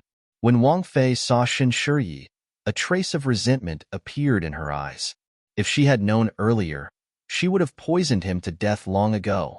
Shan Shiyi looked at her, and even he found it very strange. It was this kind of woman, a sharp, mean, and useless woman that harmed his mother and him. When he was young, he was often abused by her, but in the end, he couldn't do anything to her. Every time, he would be scolded by his father, making him feel wronged and angry. When he grew up, he didn't dare to make a move against her. The fear from when he was young seemed to have been deeply ingrained in him, so he always acted tyrannically outside and caused trouble for the family. It was just that he had resentment in his heart that he couldn't vent. It was because he hated her in his heart, but he always felt that he couldn't bring her down. She was protected by his father and was invincible. At the same time, he hated himself for being like this, so it was a vicious cycle. But now, this invincible woman in his mind was like a dog lying at Gong Yimo's feet. Shan Shiyi suddenly felt his heart ache. It wasn't worth it for him and his mother. A blood-stained sword was handed to him. The girl's voice was clearly smiling, but it was filled with endless coldness. Kill her, she said. There was no need to consider the consequences, only whether he was willing to do it or not. Mysteriously, Shan Shiyi took the sword. When the princess saw him do this, she went forward and hugged Shan Shiyi's leg. She cried and begged, Shiyi, child, you can't do this. I am your aunt. I am your mother's blood-related little sister. A trace of cruelty appeared on Shan Ye's pale face. It's because you are my aunt that you deserve to die? He sighed and then smiled. This smile on his blood-stained face was shockingly beautiful. Mother is lonely. Go down and accompany her. Remember, properly admit your mistakes. After he finished speaking, he stabbed down with the sword. Blood splashed out, but he didn't know why this time. He didn't feel disgusted. It was his first time killing someone, but that moment of coldness made him feel like he had killed countless people. It was like something in his heart was broken. He didn't seem to be afraid of anything for a moment. Gong Yimo saw his hands slightly tremble and couldn't help but bitterly smile. In her previous life, the first time she killed someone, she slit a person's neck from behind. Later, she dreamed that she would repeat the action of slit the neck all night long. The feeling of the blade cutting open the blockage was also replayed over and over again. The process was not beautiful. She didn't want to kill people. But in this ancient time, sometimes using power to suppress violence, using wealth to suppress violence is not as good as using violence to suppress violence. This was something she suddenly realized after killing countless people. So from then on, she was no longer afraid of killing people. Instead, as long as she made a move, she would hit the fatal point. This way, at least those people would feel less pain. When the rest of the women saw Shan Shiyi suddenly raise his head to look at them, they screamed one after another. Some even fainted. He slowly walked over and killed them one by one. This point made Gong Yimo very surprised. Since they saw you, they can't be left alive. Shan Shiyi looked at Gong Yimo and explained. Gong Yimo smiled. At this time, her face was covered in blood. She suddenly moved closer to Shan Shiyi. Didn't you faint from blood? What? Are you okay? She deliberately moved her bloody face closer, thinking that Shan Shiyi would avoid her. Who knew? He looked deeply at Gong Yimo, as if he wanted to see this person in his heart. Chapter 75. What kind of a person is she? Did she also see the fear in my heart? Was she laughing at me in her heart while helping me break all the cages? Without destruction, there can be no construction. She. What kind of person is she? Seeing him staring at her in silence, Gong Yimo wiped her face in boredom. Don't be in a daze. Do you know what to do next? Shin Shiyi pondered for a moment. I still have some power and can protect myself. Tomorrow, I will ask my brothers to put in effort and get the family to jointly submit a memorial saying that a spy from another country has infiltrated King Ping's residence. That's why there was a night of fighting, and so many guards were sent out to look for her. Gong Yimo nodded. Shin Shiyi was quite smart. Spies from another country, and whatnot were the few words that people in high positions were most afraid of being tainted with. The crime of treason was enough to implicate 9 generations of the family. So as long as Shan Shiyi dared to do this, King Ping would definitely tuck his tail between his legs out of fear and try his best to suppress this matter, turning a big issue into a small one. Don't even talk about slandering his own son. Just one more glance at his residence was enough to make him tremble with fear. Hearing the sound of approaching footsteps, Gong Yimo yawned, feeling a little sleepy. Then do you know what you will do when you see your father later? Thinking of his father, a murderous look flashed across Shan Shiyi's eyes. He sneered, as long as he steps through the courtyard door, I will chop off this woman's head, throw it into his arms. It was as if he had been reborn overnight. He was no longer the domineering son who avoided reality and only knew how to get into trouble while waiting to succeed the throne. Gong Yimo giggled and stuffed something into his hands. I will be leaving tomorrow, and I don't know when I will be back. If I come back, if you can take over the position of the left commander of the Imperial Army, I will bring you a gift. With that, she turned and left. With a light tap of her toes, she leaped onto the wall. She turned, and the bright full moon behind her complimented her arrogant figure as she laughed with her hands on her hips. If anyone finds trouble with you again, use this to smash their faces. Shin Shiyi flipped the plaque in his hand over to take a look. The words, as if I am here in person, were like a dragon baring its fangs and brandishing its claws. He raised his eyebrows and smiled. Year, are you all right? Grandmother's frightened and worried voice could be heard from afar, as well as the footsteps of the guards. Shin Shiyi looked up and sighed. For him, this night was still very long. The group left the capital.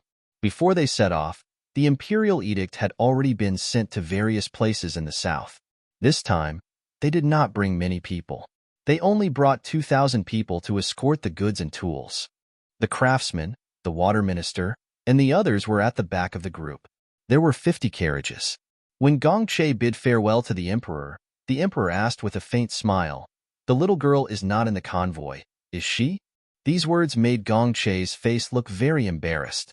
Then, the emperor laughed loudly, patted him on the shoulder, and let him go. Sitting on the back of his horse, Gong Che couldn't help but turn his head to look. Above the city gate, the emperor stood majestically, sending him off with his gaze. His gaze was heavy, as if he had great expectations and trust in him. Imperial father. He may not be a good father, but he really is a good emperor. With this thought, Gong Che seemed to have made some kind of decision. He spurred his horse forward. Inside a carriage, a small head poked out of the window. She looked in the direction of the emperor and waved her hand. When the emperor looked over, she quickly made a face. Seeing this, the emperor didn't know whether to laugh or cry. This girl. The more Gong Chung smiled, the more his heart ached. This girl was broad-minded. She clearly didn't hold a grudge. Even if he belittled her in front of everyone, she was clearly a good child, and she was wholeheartedly doing good deeds. Unfortunately, in the future, because of her, he didn't know how much of a reign of terror there would be. Gong Che also saw Gong Yimo's actions. He was originally worried, but when he saw the emperor's dragon heart, he couldn't help but breathe a sigh of relief. That's right. Who wouldn't like her? She made people unable to dislike her, right? Only Gong Che, who was in a hurry to restrain himself from staying away from her, felt his heart ache. He spurred his horse to the front. Shirley Pavilion. Last time, Gong Yimo was here to bid farewell to Gong Dai. She didn't expect that when she came here again, there would be someone waiting here. Shin Shiyi stopped the carriages and arrogantly said to Gong Che, "Crown Prince, this young master's friends also want to go with you. After today's parting, I don't know when we'll meet again, so I want to delay the Crown Prince for some time, so that we can drink a cup of wine and bid farewell." This was human nature. Gong Che nodded, and a carriage immediately came forward from behind. Su Yuan lifted the curtain and beamed with joy. "Heir apparent is really loyal. He actually came to see us off." Shun Shiyi smiled, then suddenly coughed a few times. He was seriously injured last night. Why didn't he stay at home to recuperate? While the carriages were resting, Gong Yimo jumped off her horse and quickly walked over. At this time, she was wearing men's clothing, and it was extremely flashy. It was silver white, and it was all outlined with gold and silver threads. She wore a dazzling gemstone crown on her head and silver silk short boots with pearls on her feet. It was as dazzling as it could be. Seeing her walking towards them, the sunlight shone on her body, and it was simply glaring.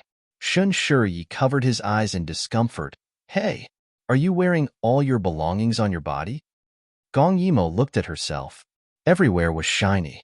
How beautiful. She was a girl. Didn't girls like shiny things? She raised her little chin and said unhappily, "Only I can hold up this clothing. If you have the guts, why don't you try it?" Shin Shiyi felt hurt looking at her. "I don't have the hobby of wrapping myself in silver." He coughed a few more times. This time, it was Gong Yimo's turn to rejoice in his misfortune. "Oh, heir apparent doesn't look good. Did you have an affair last night?" Shin Shiyi rolled his eyes at him. "Yes, I did." At this moment, Gong Che also walked over. Now that everyone was present, Yu Ziqing hurriedly filled the cups with wine and handed them to everyone present. Okay, don't say any more. We're here to say goodbye, not to quarrel. Can't you act a little sad?" "No." Shun Shiyi angrily took the glass of wine. Look at Gong Yimo's silly smile. She was looking forward to it. Where was the trace of reluctance in her eyes? Shin Shiyi's heart was ruthless, and he also didn't feel reluctant. Gong Che looked deeply at Shun Shiyi, then quickly looked at Gong Yimo and smiled. "Many thanks to heir apparent for sending us off. Let's drink this cup of wine as a farewell." When everyone heard Gong Che's words, they thought about how high the mountains and rivers were and how long they would be gone. When they thought about the people and matters in the capital, they still felt a little melancholy and raised their cups one after another. I, Su Yuan, hereby swear that this time, I will do great things. Let my brother see. Su Yuan said very grandly and drank it in one gulp. Yu Ziqing also smiled. Then I, Yu Ziqing, will also swear that this time, I will write down everything I see and hear in my travels. I will show those bookworms in the capital what it means to travel 10,000 li better than to read 10,000 books. After saying that, he also laughed and drank. Chapter 76. Little fatty Qin Qing thought for a while. I don't have anything I want to swear on. I just want to eat all the good food along the way and see what's the difference between the north and south. As for Li Ku, he didn't say anything. He just drank his cup with little fatty. Xin Shiyi glanced at Gong Yimo and laughed. Just wait and see. I will definitely become the capital's Imperial Guard's left commander. When you guys come back, I will still be the one to protect you. As he spoke, he drank his cup in a very heroic manner. Listening to the other boys' expectations for the future, Gong Che's eyes also showed a trace of heroism. This prince will definitely build a canal to benefit the people. After speaking, he raised his head and drank his cup. Finally, everyone's gaze fell on Gong Yimo. Looking at the ambitious and vigorous youths in front of her, Gong Yimo grinned. May all of us succeed. After speaking, she drank her cup of wine amidst their cheerful laughter. Since ancient times, sorrow was often accompanied by parting. Because there was no electronic communication, sometimes a short separation could be an eternal separation. But they were young. Being young meant that there were unlimited possibilities. There was nothing to be afraid of. Only by moving forward and fighting. Only then could they achieve what they wanted the most. This was youth. After parting at Shirley Pavilion, the youth's moods were clearly depressed. Gong Yimo quickly went over and took out the cardboard cards that she had cut and mysteriously said, "Don't be so depressed. Don't be so lifeless. Come, come, come. I'll teach you a game you've never played before." Thinking of the princess's clever mind, the few of them swept away their depression and one by one, they became spirited. Under the expectant gazes of the three youths, Gong Yimo taught them how to play Fight the Landlord in one go, how to run fast, how to level up, and many other games, dazzling them. As for Li Ku, he was reading a book at the side, being a quiet, handsome man. But the infuriating thing was that when they played Fight the Landlord, Gong Yimo was the only one who won during the trial period. When it came to the money, these boys seemed to have changed into another person. The one who calculated was the best, while the careless Gong Yimo kept losing. She searched all over her body and found that she really didn't have any money. She lifted the curtain and shouted to the front, "Crown Prince Gidge, brother Crown Prince." Hearing Gong Yimo's voice, Gong Che's back tensed up for a moment. Although he wanted to pretend that he didn't hear anything and continue walking, the horse beneath him was very obedient. It slowed down until it was parallel to the carriage. What happened?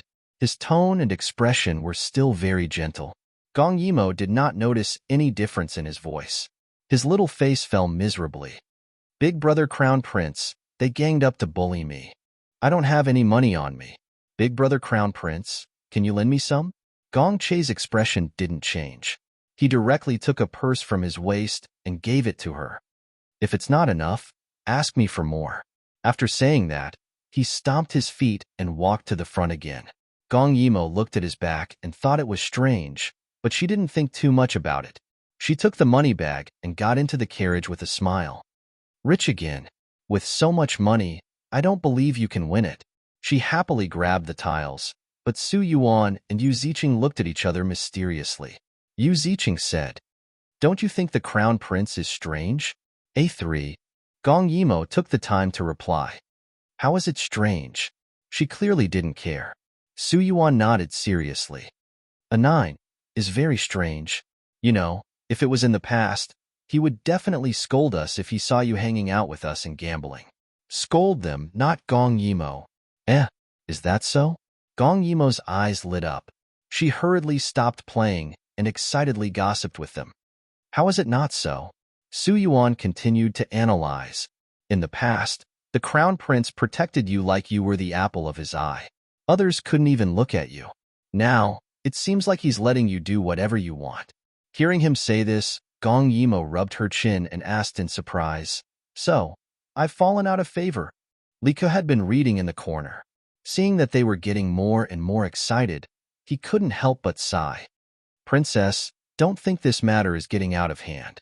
How can the crown prince not care about you?" However, Su Yuan wasn't convinced. "The truth is the truth." Gong Yimo shrugged and said nonchalantly, all right. Let's not talk about this nonsense. I'm tired from playing cards.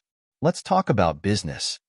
The moment she talked about business, the few of them gathered around her, looking serious and obedient. Gong Yimo said, "For this trip, we'll be going to Star City first. We'll set off from Star City section of the Yangtze River and head all the way up. We'll check the situation of the former Yulong Inner Canal." Li Ke thought for a moment. Most of the Yulong Inner Canal is blocked. Just clearing the lake will take a lot of time and effort. "So, I need some things." Gong Yimo's eyes flashed and she whispered in everyone's ears. After she finished speaking, they all looked at her strangely. "What are you looking at?" Gong Yimo said fiercely. "When we reach the next destination, go and buy them. Remember, the more the better." Little Fatty stretched out his hand. "Buy things? Where's the money?" Gong Yimo smiled evilly. "The money? Didn't you guys win it just now?" Seeing that the youths were not convinced, Gong Yimo glared at them fiercely. "Stop bargaining. Otherwise, my methods, I'm sure you won't want to try them." Just like that, the convoy traveled along the intermittent flow of the river, checking the data along the way. By the time they reached Star City, it was already a month later. The governor of Star City had received the news early in the morning and came out to welcome them from afar. As for the group of people who were weary from the long journey, other than Gong Che who stayed behind to support them, everyone else rushed to the guest rooms to rest. The next day, Gong Yimo woke up bright and early. She first ordered people to move all the things they bought along the way to her courtyard. Then, she locked the door and started working. As for how to quickly clear the river, Gong Yimo couldn't make something like an excavator. Hence, she could only use the simplest and most violent method, which was to blow it up. At this moment, Gong Che was discussing official matters with the governor. This section of the Jade Dragon Canal in Star City is tens of kilometers long. The raised riverbed will cause many blockages. Hence, this prince wants to recruit laborers to widen the river. The governor's small eyes flashed. "Since your highness said that you are following orders, why don't you just put up a notice to recruit laborers?" One must know that laborers didn't have to pay, but laborers had to pay.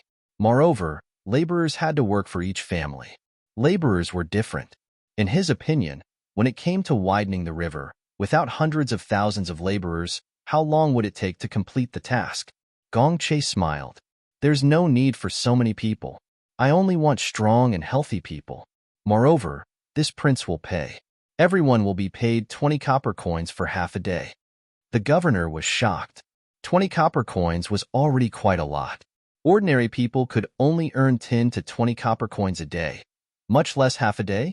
It seemed that the emperor had allocated quite a lot of money this time. His small eyes rolled around. Chapter 77. Why only half a day?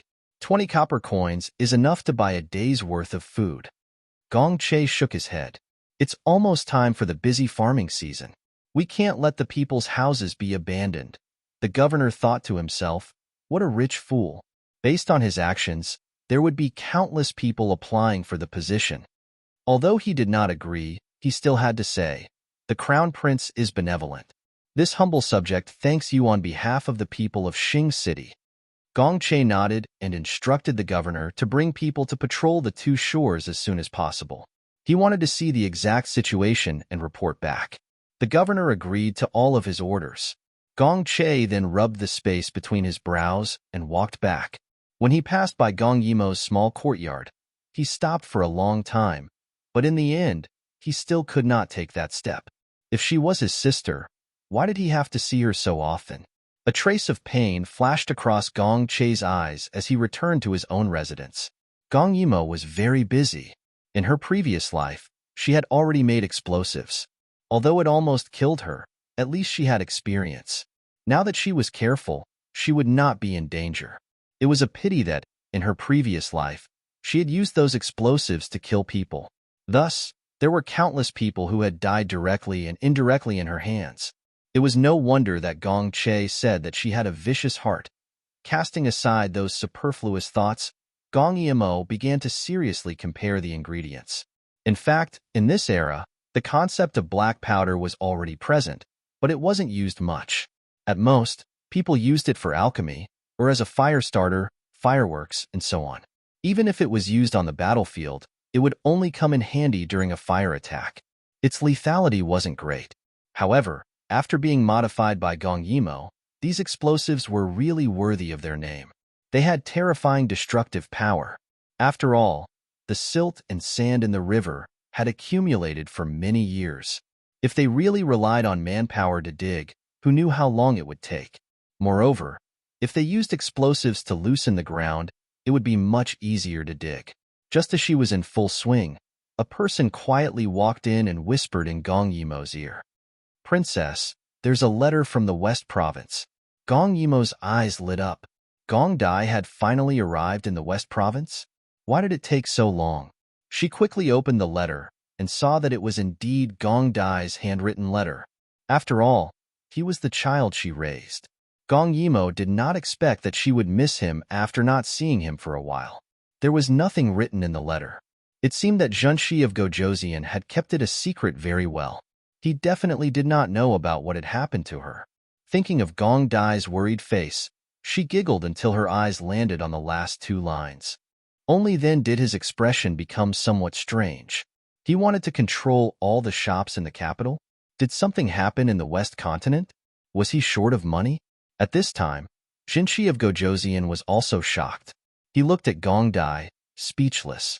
"You said you want the indenture contracts of those managers in the capital?" He had a strange expression on his face. He had been busy with the disaster relief during this period of time, but when he was free, his grandson brought up this matter, as if he did not trust him. This made him a little sad. Gong Dai sat at the table and looked at him coldly. "Grandfather, I just don't want to be deceived by your alliance again." His words made Junshi of Gojoseon feel slightly embarrassed. This was all the princess's idea. He did not expect that he would be the one to suffer.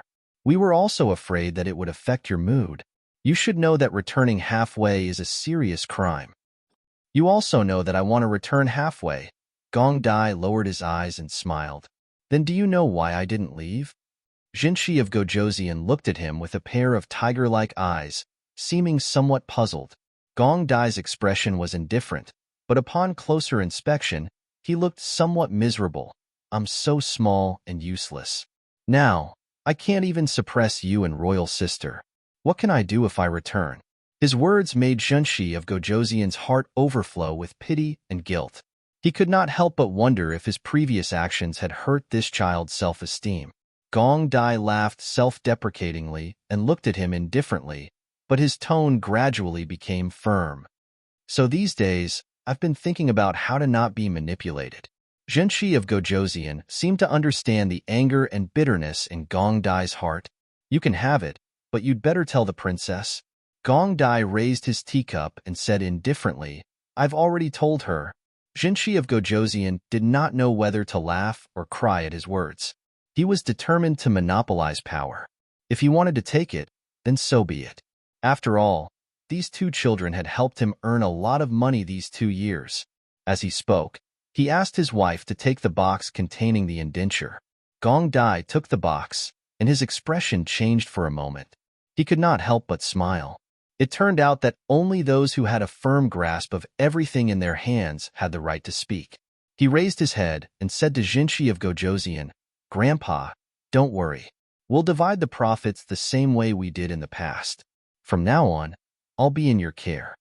Because the depression in his heart had been lifted, his smile was infinitely bright. He was obviously only 11 years old, but he was steady and tenacious, and always took drastic measures to deal with the situation. Western Garrison Liege Lord couldn't help but sigh. His delicate daughter had actually given birth to a child with such a character. He patted Gong Dai's shoulder. All right, then I'll take you to the celebration banquet first. The disaster was already serious, and there was a large-scale outbreak of the epidemic, but you saved the people from disaster as soon as you arrived. The people are all thinking of you. They said they wanted to celebrate with you. You're in the limelight now. You must make good use of this opportunity. Gong Dai nodded obediently. However, in a place where Zhenshi of Gojoseon could not see, his gaze was cold and gloomy. The disaster in the Western continent was the first step to making a name for himself. He would make good use of it, and use it thoroughly. By the time Gong Yimo snapped out of her daze, she had not seen Gong Che for more than half a month. The farmers quickly recruited 80,000 people. Gong Yimo felt that there were enough people, so she asked someone to take off the list. They chose an auspicious day to break the ground, and the start of construction was set to be the day after the auspicious day. On the auspicious day, Gong Yimo and the others went to the riverbank of the Yangtze River alone. This was the end of the Yulong Inner Canal, where it met the Yangtze River. As far as the eye could see, the river water was rolling. In ancient times, the water was very clear, and because it was at the intersection, there was plenty of water. It flowed endlessly like thousands of horses galloping. They came here because Gong Yimo said that she wanted to practice the excavation method she had mentioned. Although Gong Che did not know what she had bought along the way, he was not worried that her idea would not work out due to his blind trust in Gong Yimo. However, Li Ku and the others who knew what Gong Yimo had bought were not optimistic. They did not think that the black powder would be of any use. At most, there would be a spark. No, there was so much water here, there would not even be a spark. However, Li Ku looked at Gong Yimo suspiciously. Every time they went out to buy things, Gong Yimo would go alone. In other words, she would mix some other things into the soil. He wondered what the soil would look like after she modified it.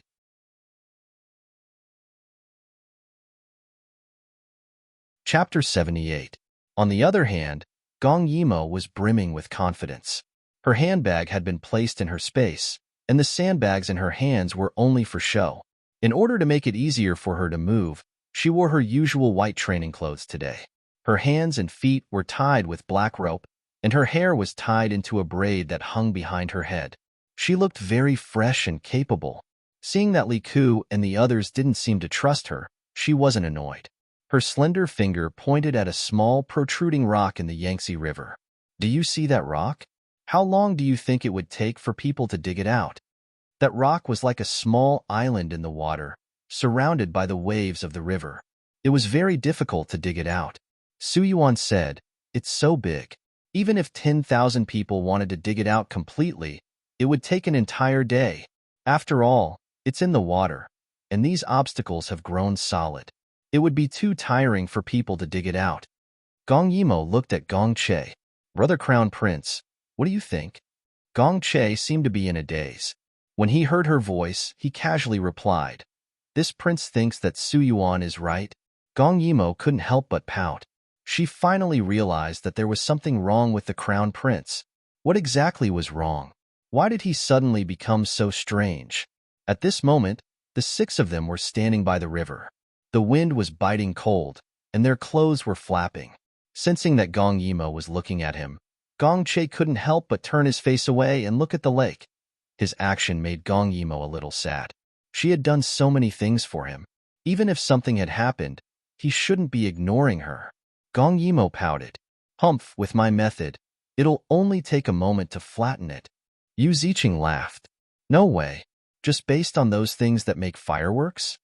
Gong Yimo snorted indignantly. "Just based on those things."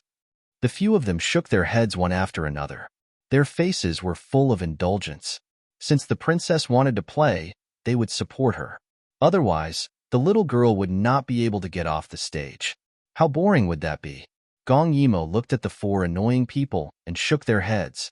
Then, she looked at Gong Che, who seemed to be absent-minded. She snorted in dissatisfaction. Then, she rolled her eyes and said seriously, "However, this method of mine is extremely dangerous. You guys wait here, I'll go alone." Her words finally made Gong Che react. He looked at Gong Yimo. Very dangerous? Then let someone else go. Seeing her like this, Gong Yimo laughed in her heart, but she refused with righteous words. Are other people's lives not lives? What's more, I know martial arts. Things that are dangerous for others won't be a problem for me. Gong Che still wanted to persuade him, but when he saw the other four looking at him, he didn't say anything in the end. Then be careful. Gong Yimo smiled and nodded. Then, she stepped on the water and left. Her figure was slender and nimble, like a fairy treading on the waves. She landed on the hills in the middle of the lake and smiled at the few youths. Her skills made a few lively people applaud one after another. However, Gong Che looked at her worriedly. Unfortunately, he was too far away and Gong Yimo couldn't see his expression clearly. She waved to the crowd and jumped into the water. Then, she started to find a suitable place to place the bundles. Blasting was also a profound skill. Gong Yimo didn't have any professional knowledge, but she had experience in her previous life. So, she quickly found a suitable spot and placed the 7 bundles that she had prepared. At this moment, the water had reached her waist. After lighting the fire, she quickly jumped into the water and counted in her heart. 5, 4, 3, 2, 1. A loud sound. It broke through the sky. The sound was like a sudden clap of thunder. It startled countless birds in the forest on the opposite shore.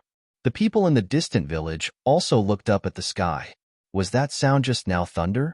Gong Che and the rest's ears were buzzing and their expressions were shocked. In the distance, sand and stones filled the sky. Huge rocks were thrown into the river. A small mountain-like obstacle was instantly flattened. This was a power that could shock the world and make ghosts and gods weep. It only existed in legends. For the ancient people who had never seen such a scene, the shock in their hearts was incomparable. Su Yuan's legs trembled and he almost knelt down. This wasn't the power of a human. How could a human be able to flatten a small mountain in an instant? This was the power of a god. This was a miracle. The rest of the people had different expressions. That was their shock. They were all the same. Gong Che stared blankly at the muddy water and the stone mountain that had disappeared. In his heart, for the first time, he felt ashamed of his inferiority. Since he was young, he had always been outstanding in terms of poetry, writing, archery, and national politics. He was also the crown prince of a country. He was second only to one person and above tens of thousands. But even his father, who was known as the Son of Heaven, couldn't flatten a mountain in an instant. In the legends, the first emperor moved mountains to fill the sea. That was just a legend. But she could do it. She could really do things that even the emperor couldn't. Not only that, she was quick-witted, resourceful, and tolerant. Gong Che suddenly found a perfect reason for himself. Such a unique girl. How could he not like her? How could he not like her? Oh my God. Fatty, quickly pinch me. I must be seeing things. Yu Ziqing shouted exaggeratedly. For a long time, there was no response. He turned his head and saw that the biscuit in her mouth had already fallen to the ground. She didn't even realize it. Instead, she unconsciously opened her mouth and looked as if she hadn't recovered from her shock. Impossible. How is this possible? Lika's expression was serious as he kept repeating a few words. Every time Gong Yimo went out to buy something, she would only return with a small bag. But they would scour the streets for black powder and almost always buy half a cart full of them. Could it be that just by adding a little something, the black powder that could only be used as fireworks or fire starter in the past would have such a drastic change? This was impossible. This was too miraculous. They were shocked for a long time. After a while, they realized that after the explosion, Gong Yimo hadn't gotten up. Gong Che's expression gradually became anxious. He thought of the earth-shaking explosion and the huge rock that exploded. She was so close. Could it be? Could it be impossible? How was this possible? That was Gong Yimo. How could she fall in his hands? Hey, princess, where are you? Little Fatty's energetic voice reverberated over the river, but there was no response. At this moment, their expressions became strange. Gong Che's face instantly turned pale. He hurriedly rushed into the water, but the yellow sand in the water was tumbling. He couldn't see anything clearly. Looking up, he couldn't see the end of the river. Su Yuan and the others were also anxious. They quickly ran along the river, shouting her name as they ran. But all they heard was the howling of the wind. There was no sign of her at all. Gong Chei's heart was burning with anxiety. He took a few more steps forward. The water gradually reached his thighs, but he didn't notice.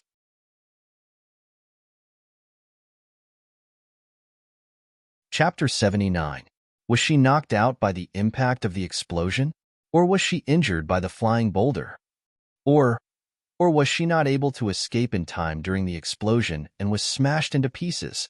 No, impossible. Gong Chei's hands continued to splash the water. The water gradually reached his waist. He looked around frantically, but there was only water everywhere. It was all turbid waves. Where was she? Where was she?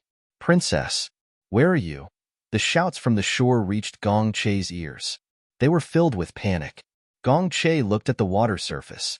He wanted to shout, but his throat seemed to be blocked by something. His eyes were scarlet. Even though the wind tore at his hair, he could not shout a single word. Gong Yimo, you can't die. I won't allow it. I won't allow it. Suddenly, he felt something tugging at his calf. He jerked his head back, only to hear the sound of splashing water. Who else could it be but Gong Yimo standing in front of him with a heartless smile? He hugged her fiercely. He hugged her tightly. Gong Yimo was caught off guard. She gasped and said, "You must be scared. Who told you to ignore me for so long?" Actually, before she could finish her sentence, her body was pushed away by a strong force. She fell into the water and choked on a few mouthfuls of muddy water. What the? Are you crazy? Before she could finish her sentence, she heard Gong Chei's heart-wrenching shout. Are you crazy? Why did you scare me like this? Why? He clenched his fists tightly and his eyes were bloodshot. He looked like he would go berserk at any moment. Gong Yimo's imposing manner dissipated after he yelled at her. She quickly steadied herself in the water and explained like a little wife. Actually, I'm not. She wanted to say that she didn't do it on purpose. It was because when she was overturned by the explosion, she was pushed into the middle of the river by the water current. The water plants there were lush and had entangled her feet. Fortunately, she knew a little bit of turtle breathing technique. Otherwise, she would have died here. However, before she could finish her explanation, she was hugged tightly by Gong Chei. This time, his tightened arms were trembling. No, Gong Yimo felt that his entire body was trembling. His pleading voice rang in her ears, as if he wasn't the one who had pushed her just now. Don't scare me like this again. I'm scared. I'm really scared. If he never saw her again, if she died in front of him like this, Gong Chei would never forgive himself for the rest of his life. Every word that came out of his mouth was just like him, stiff and trembling as he whispered into her ear. Gong Yimo suddenly felt a little guilty. She could feel the overwhelming panic in his heart. He needed her. This made Gong Yimo's heart soften. This was her brother, so she hugged him back and explained softly. I didn't mean to scare you. It's because I was entangled by the water plants. I almost suffocated to death in the lake. When she said that, Gong Chei hurriedly pushed her away and examined her carefully. He asked anxiously, Are you all right? Do you feel uncomfortable anywhere? Gong Yimo shook her head and giggled. That's great. Crown Prince Gidge still cares about me, unlike 2 days ago when he didn't ask about me at all. I thought that I had fallen out of favor. The more she spoke, the more pitiful she looked. She was soaked all over as she peeked at him pitifully. However, after hearing her words, she saw that his expression was both sad and happy. It was extremely complicated. Seeing her acting cute, Gong Chei couldn't help but smile in the end. His hand touched her forehead lightly. The deep affection in his eyes was tangible and as gentle as water. How did you fall out of favor? You're the person that I can't forget or let go of even if I die. Hearing him say that, Gong Yimo heaved a sigh of relief. She looked up with sparkling eyes and asked expectantly, Then will you still ignore me? Gong Chei couldn't help but pull her into his arms again. However, he restrained himself because the others had seen the commotion and were rushing in this direction. I won't. Never again, he promised. You forced me. You made me unable to let go of you. You insisted on appearing in front of me and asking me to love you. You didn't leave. Then you're not allowed to leave anymore. Seeing that he had returned to his usual self, Gong Yimo heaved a long sigh of relief. She was scared to death. Just now, she had indeed been entangled by the water plants. However, when she thought about how Gong Che had been neglecting her recently, she was afraid that his favorability towards her had dropped quite a bit. That was why she purposely stayed a little longer before coming out. Moreover, she wanted them to worry a little to pave the way for her performance later. What a tiring act of life. However, she didn't expect Gong Che to be so worried about her, so she felt very guilty. She had really decided to forgive Gong Che and become his sister. She also cherished this family relationship. Fortunately, Gong Che didn't seem to realize that she had done it on purpose. Otherwise, he definitely wouldn't have let her off so easily. It seemed that she had already raised his favorability towards her, and it definitely wouldn't drop anymore. Little did she know that her favorability towards her had long been raised to the point that the sibling relationship had directly changed. It was running wildly on another strange path. When the others returned and Gong Yimo was safely carried back to the shore by her brother, they all heaved a sigh of relief. "Princess, I said you shouldn't be so scary. You scared me to death." Su Yuan panted heavily and said breathlessly. Gong Yimo embarrassedly made a face and jumped out of Gong Che's arms. "I'm really sorry. I was caught by the water plants and made you guys worry." Seeing that she had a good attitude in admitting her mistake, everyone stopped talking after a few words. Instead, they excitedly discussed the matter of the LV Na. Yu Ziqing's eyes lit up. "Princess, how did you do it? You must be a deity. Do you know how to cast spells?" Even Lika looked at her with a face full of curiosity, as if he wanted to see through her. That kind of earth-shattering power. Was it really done by this little girl in front of them? At this moment, Gong Yimo's expression became serious. She gritted her teeth, took a step forward, and suddenly knelt down. The few of them were shocked. Gong Che hurriedly came over to pull her. "What are you doing?" Looking at Gong Che and the few people in front of her, Gong Yimo didn't move even though she was pulled. Instead, she kowtowed to them. "Everyone, please accept my kowtow. I have a request." When she said that, everyone knew what she was going to say. That powerful LV Na just now, if it wasn't a miracle, then it was an unprecedented weapon. And weapons were what all ambitious people wanted the most. No man could resist this kind of temptation. And Gong Yimo clearly didn't want to hand it over. The others looked at each other. Gong Che's face was sullen, and he didn't say a word. Only Li Ku shook his head. "We can't hide it. If we want to use this to build the canal, then the emperor will know sooner or later. Even if we don't say it, there will naturally be others who will." Gong Yimo kowtowed again. The sound of her kowtowing seemed to be knocking on everyone's hearts. She had almost died in the water just now. Now, her whole body was soaked and she looked very miserable. Usually, she gave people the feeling that she was omnipotent and very powerful. But now that she was kneeling in front of everyone, they suddenly realized her helplessness. Only then did they remember that she was only a 12-year-old girl.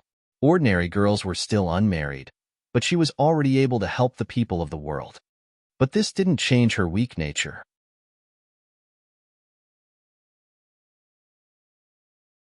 Chapter 80. I was almost killed by the explosion just now. Gong Yimo's voice trembled. "I'm the only one who knows about this thing. It's extremely powerful, and if it's used in a war, it will definitely cause great suffering." She straightened her body and looked at the crowd, her eyes filled with determination and sadness. Once it falls into the hands of the emperor, he will experience the pleasure of killing people in an instant. With all the emperor's thoughts of annexing the world, they will definitely start a war.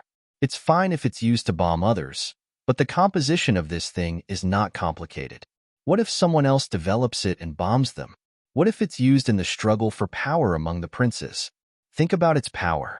Whether it's mountains, rivers, or fertile fields, they will all turn into ruins in an instant. Once the situation is irreversible, people will go crazy and not care about the consequences. When the time comes, several groups of people will kill each other and cause thousands of innocent people to lose their lives. The common people will become homeless and destitute. Then, I will be the sinner of history." As she spoke, she knelt on the ground. The sorrow in her eyes was moving. She seemed to have already seen the tragedy of blood flowing like a river. She held a sharp weapon in her hand, but her heart was only doing good deeds to benefit the people. A woman who cared about the world so much was kneeling in front of them in a sorry state after escaping from death. It really made them feel ashamed. Gong Che was definitely disappointed.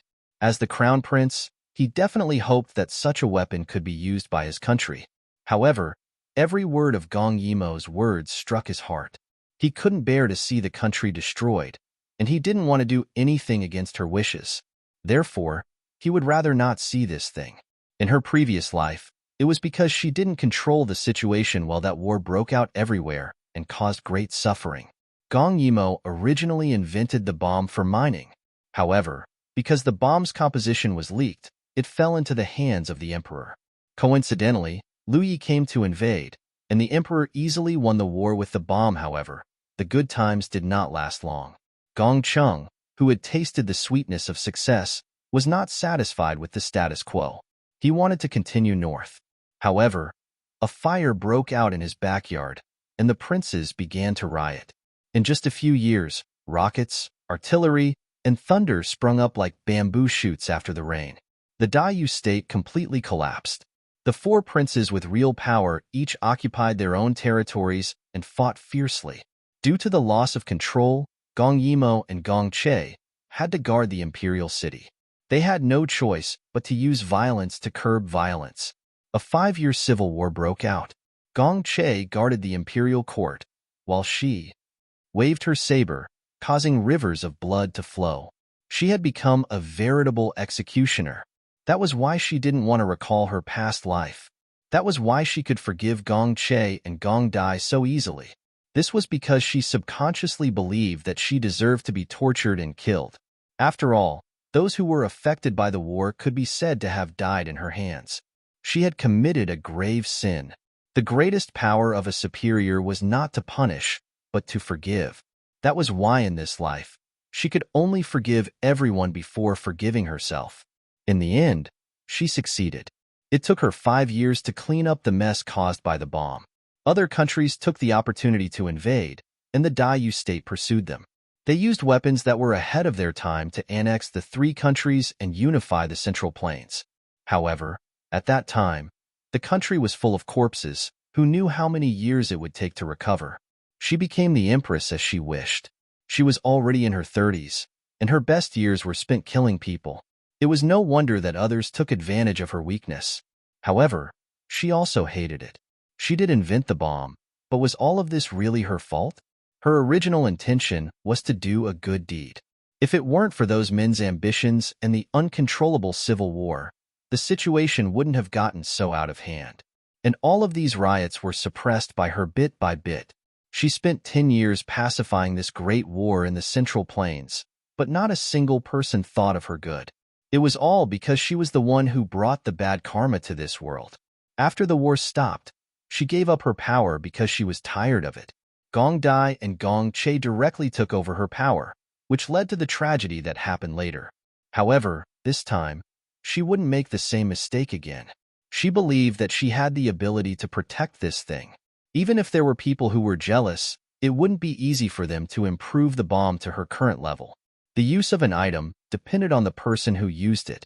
If it was used to kill people, it would be a tool for killing people. If it was used for development, it would be a cure for the world.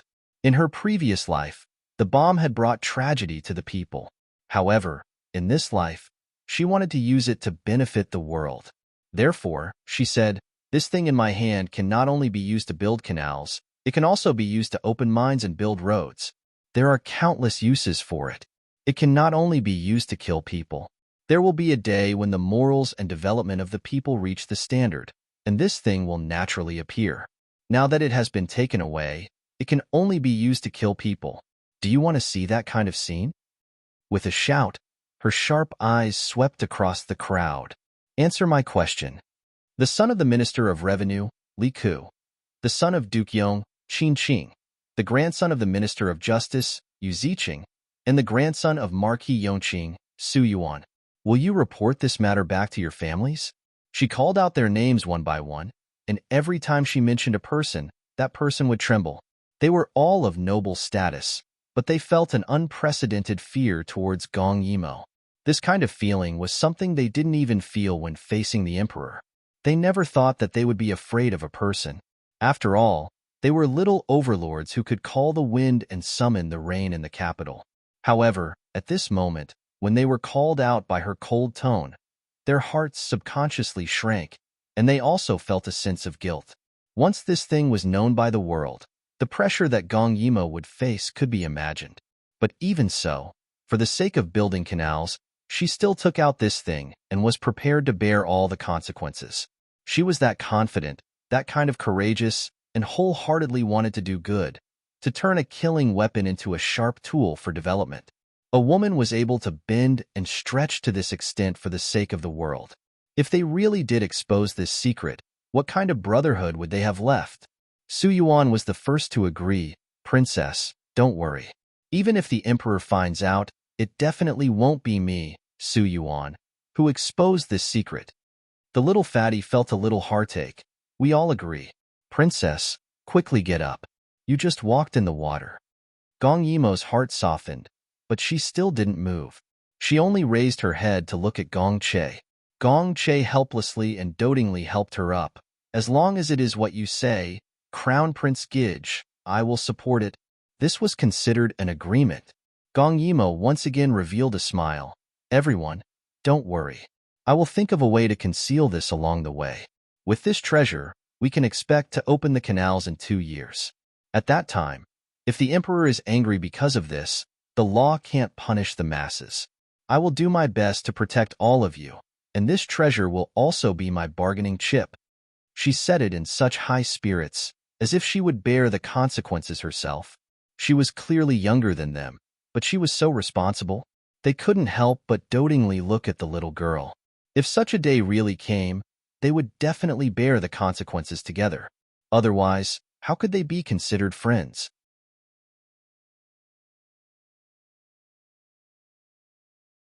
Chapter 81. The next day, the sun was shining brightly. Many of the farmers who had applied for the job carried their tools to the riverbank. They were all dressed in burlap and looked very strong. Why do we have to widen the river?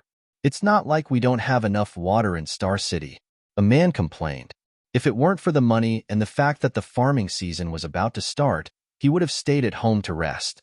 Another villager said, Anyway, they're paying us 20 copper coins for half a day. Where else can you find such a good deal? If you don't want to do it, there are plenty of people lining up to do it.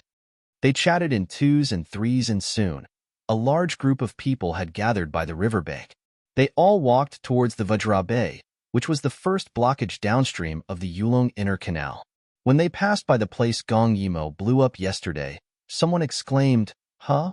Wasn't there a small hill in the middle of the river? Why isn't there anymore? The person beside him glanced at him. You must have remembered wrongly. There's nothing here. The person from before took a look and continued to walk forward. As he walked, he mumbled in confusion. I clearly remember there was a small hill in the past. The Vajra Bay was a narrow shoal at the end of the Yulong Inner Canal. There were hills on both sides, and between the hills, there was only a small opening for the river. However, the opening was blocked by a huge rock that fell from the hills. Therefore, not only did it have to be widened, it also had to be cleaned up. The water here wasn't deep, so they could dig in. However, when the crowd looked up and saw the hills that extended out from both sides of the Vajra Bay, they heard that they had to widen the area by more than 10 meters. How long would it take to dig? Only about 10,000 people came today because of the small Vajra Bay. Gong Yimo thought that 10,000 people would be enough for a day. No, there was still more. However, she called so many people here today for a small publicity campaign. Gong Che only stepped forward when he saw that everyone had gradually gathered and occupied the flat land by the river. Today was their first day of groundbreaking, so there would be a small-scale sacrificial ceremony. Therefore, Gong Che wore a pure white robe. At this moment, he was standing on top of the temporary altar and looking down with a gentle expression. He was handsome, just like a god. Although they didn't have to worry about food and clothing, their horizons were limited after all. This was the first time they had seen such a beautiful person. It was as if a storyteller had boasted about it. No wonder he was the crown prince. He was the son of the emperor, and also the emperor. Therefore, everyone prostrated themselves and shouted, "Greetings, Your Highness." The crown prince smiled. No need for formalities. Only then did everyone help each other up. However, they were no longer as lazy as before. Instead, they became cautious. When they saw the crown prince, they felt a sense of reverence for the imperial power. Behind the crown prince was a black mass of imperial guards protecting him. This made these migrant workers feel afraid. If they didn't work hard later, wouldn't they be beaten by them? If it was too complicated, these people wouldn't understand. So Gong Che just said a few simple words. "I've been ordered to dig the canal. Starting from the end of the Jade-Dragon Inner Canal, you have to complete the task of widening and clearing the river around Star City within a month. A total of 80,000 people. Do you remember?" His words made the migrant workers on the scene a little angry. Didn't they agree that 80,000 people would take turns? 40,000 people would take turns in the morning and 40,000 people would take turns in the afternoon. However, the excavation in Star City stretched for more than a dozen miles, and there were more than a dozen places like Hoku Bay. Even if they dug for an entire day, they wouldn't be able to complete it in a month. At this moment, although someone was afraid, he couldn't help but ask. Gong Che looked at the group of people below looking at him. They were either afraid or angry. He couldn't help but smile and pointed at Hoku Bay not far away. "How long do you think it would take for 10,000 people to dig this Hoku Bay to be as wide as the other parts of the river?" Everyone looked at the mountains on both sides of the Hoku Bay. There were trees growing on them, and they extended out. To dig like this, they would have to dig at least 10 meters. It would take at least half a month to complete it. Someone shouted, "I'm afraid it would take half a month." Gong Che smiled again. "Why?" The person who was pointed out was a little afraid. However, under Gong Che's encouraging gaze, he said fearfully, "This mountain has been around for a long time. There are also evergreen trees growing here. The roots of the trees are intertwined, and it's difficult to dig. That's why I said it would take half a month." However, just as he finished speaking, there was a loud bang. Following that, the ground shook and the mountain shook. The left side of Hoku Bay suddenly collapsed. It was as if something had jumped out from the mountain. Countless boulders were thrown more than 10 meters high. Such a scene was as if the mountain was collapsing. The original Hoku Bay seemed to have opened up a hole. The river water that was originally blocked surged up, sweeping up sand and mud with a momentum that could swallow mountains and rivers. It came rolling in. "The mountain god is angry." It was unknown who shouted this, but all the farmers knelt down. They kept kowtowing. The mountain god was angry, and the earth dragon was overturning. It just had to happen on the first day of work. This was a warning from the heavens. At this moment, a pleasant laughter was heard. A little girl suddenly descended from the sky. She was wearing a white gauze dress. Her skin was fairer than snow. At a glance, she really looked like a fairy child. Everyone could not help but look up at her. They forgot to kowtow. The main thing was that her appearance was too strange. The mountain god was angry. Not only did she appear at this time, she even laughed. It made people think that this little girl was dangerous and mysterious. Gong Yimo laughed with her hands on her hips. She pointed at the half-blown Hoku Bay and said, "Now, tell me, how long would it take to clear all these rubble?" No one dared to answer. They all lowered their heads, afraid that she would point them out. The timing of her appearance was too eye-catching. It brought fear and pressure to the people for no reason. They did not dare to answer her. Meanwhile, some people looked at the Hoku Bay and pondered. Although clearing the rubble was also a big project, it was not as laborious as digging. If the other half of the Hoku Bay was also cracked, 10,000 of them would probably be able to clear it in 1 or 2 days. However, they only thought about it. They did not dare to say a word. "Everyone, raise your heads." Gong Yimo suddenly shouted. This time, everyone couldn't help but timidly raise their heads. Each and every one of the big and tall men was inexplicably afraid of the little girl in front of them. Gong Yimo grinned. "You don't have to panic. The mountain god was not angry just now. It was the power of my palm. Liar. Although no one dared to refute, many people had the same thought. How could the scene of heaven and earth collapsing just now be caused by a little girl?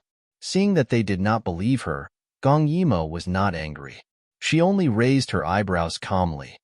In that case, open your eyes wide and watch how I destroyed the right wall of Hookah Bay.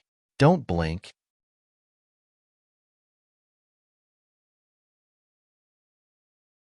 Chapter 82. She looked up to the sky and laughed. Suddenly, she flew up. Her qinggong was very good. In a few moments, she had flown to the left side of the mouth of the pot. Looking at the mouth of the mountain opposite her, she suddenly threw out a palm. That palm seemed to have substance. Even they were affected by it from afar. It was obvious that it was very powerful. The loud noise from before was heard once again, and this time, it was even more earth-shattering than the previous one. The entire right side of the mountain that was leaning forward was blown apart and fell straight into the river. Although it was different from the dust that filled the sky just now, the power that could move mountains and fill the sea with a flick of a finger stunned everyone who saw it. It really didn't even take a blink of an eye. They had not recovered from the previous explosion.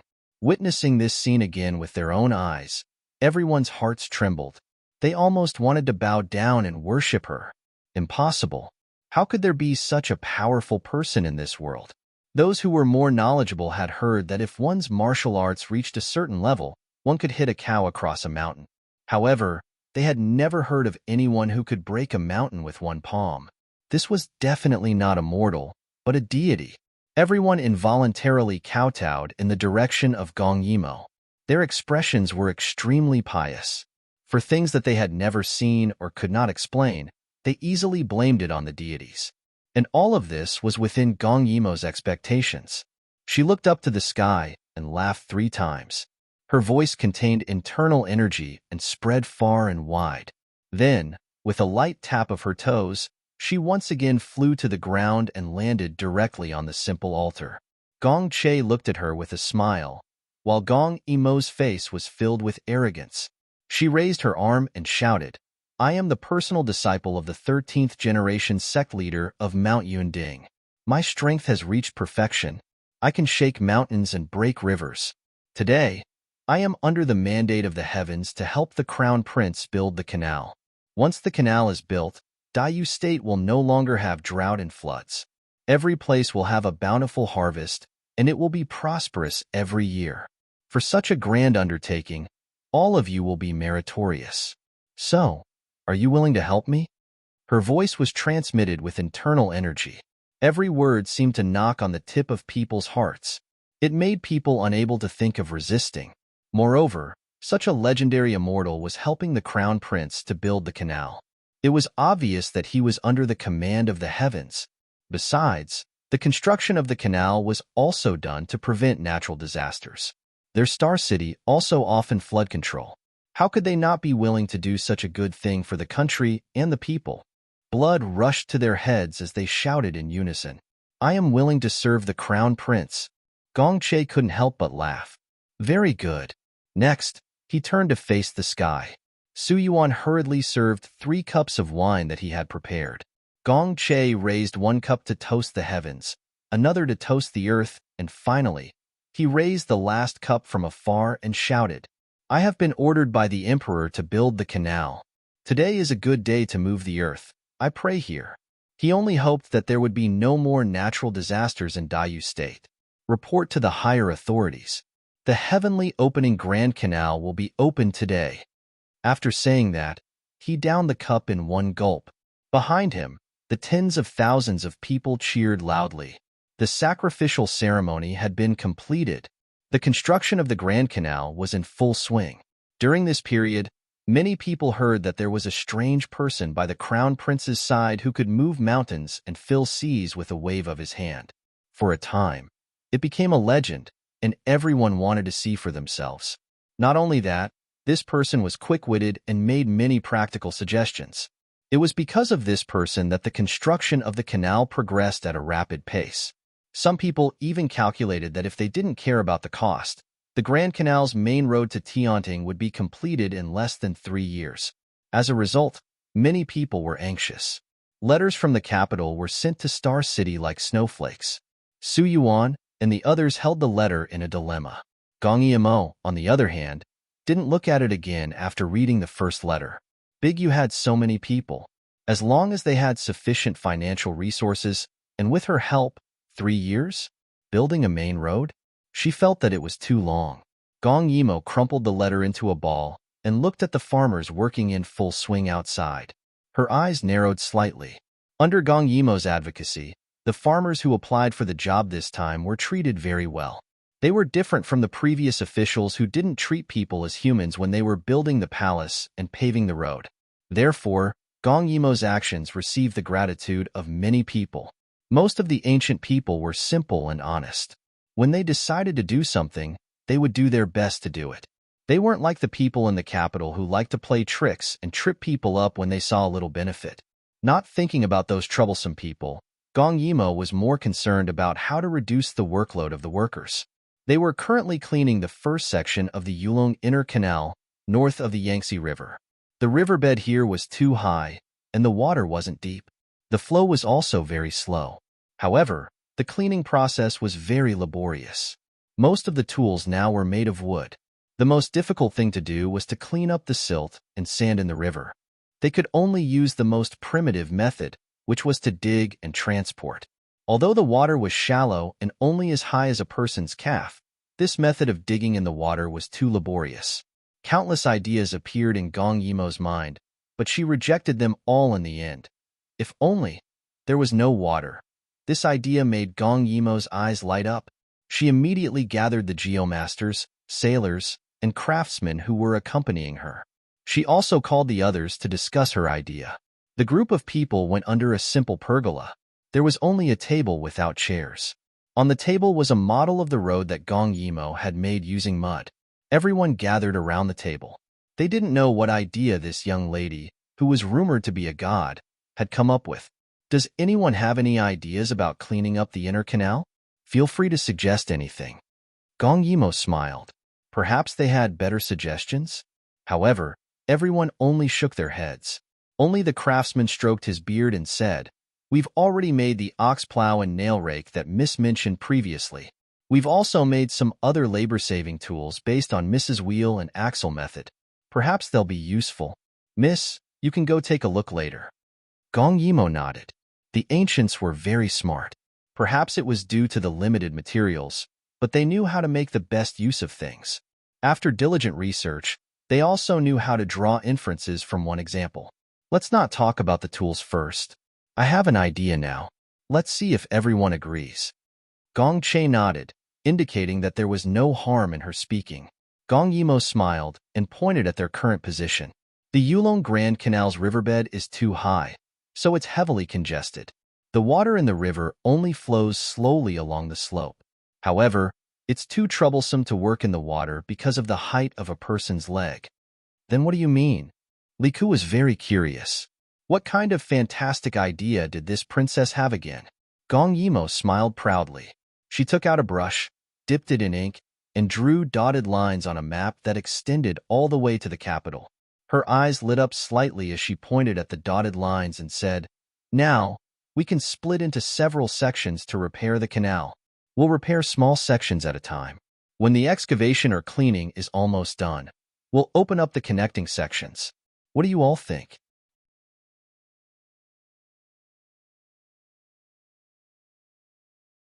Chapter 83. Wonderful. This will speed up the construction process. Someone immediately praised. At this time, the water commissioner said, "This method is fast, but there's still water in the river, so we still have to dig underwater." "Stupid," little fatty Qin Qing suddenly said. "Since we're digging in sections, we definitely have to cut off the flow. But this water, how can we block it?" Everyone couldn't help but look at Gong Yimou. Gong Yimou smiled and pointed at a spot on the model. "Since we can't block it, why don't we change its course?" "Change its course?" someone exclaimed. In fact, people in this era had a natural reverence for nature. They would feel uneasy and blasphemous if they were asked to block a river. Change its course? This was beyond the reach of human strength. They didn't even dare to think about it. Everyone, please take a look. The Yulong internal canal runs from the Huai River to the Yangtze River. Where does the water come from? The Huanglong flows into the Bian River, then into the Huai River. From there, the Huai River enters Yulong. However, if we change its course at the Bian River and make it flow to Luoyang, then the Huaiyang section will be empty. The Yulong internal canal's slope decreases from north to south. The water flows downhill. Even if we block one section, there's another section. For example, the Huai River's water flows into Hengze Lake, and Hengze Lake's water flows into Yulong. This section also needs to be changed. We can divert the Hengze Lake's water to Sanhe and Su Canal, and then let them flow into the Yangtze River. This way, the middle and lower sections of Yulong will be empty, and so on. Gong Yimo took a deep breath and looked at the craftsmen and youths who were rubbing their hands in glee. They couldn't wait to give it a try. Ideas are thought of by people. In history, Yu the Great also chose to divert the water instead of blocking it. If we use the water well, how can it not benefit the people? We can divert the water inland as we dig. You must know that the further west we go, the harder it is to get water. However, if we can spread the water inland, whether it's for irrigation or for preventing natural disasters, it'll be a great achievement. Everyone here will go down in history. Her words were very inspiring. At this moment, she lowered her head slightly and gestured towards the Crown Prince. There's no time to lose. Next, Brother Crown Prince will issue the transfer order. Gong Che was deep in thought. Then, after a round of discussion, he gave the order. Su Yuan, bring Master Teacher Li, Master Teacher Lu, and the others to the Huai River to cut off the water flow and change its course. Head north to build a new canal. I will hand over the Crown Prince's transfer order to you, so don't disappoint me. Understood.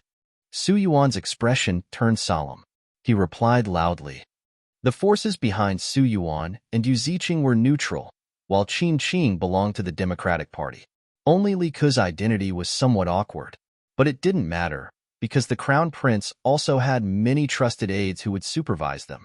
Ziqing, bring Master Chen and Surveyor Jiang to Hengze Lake to intercept the water and change its course.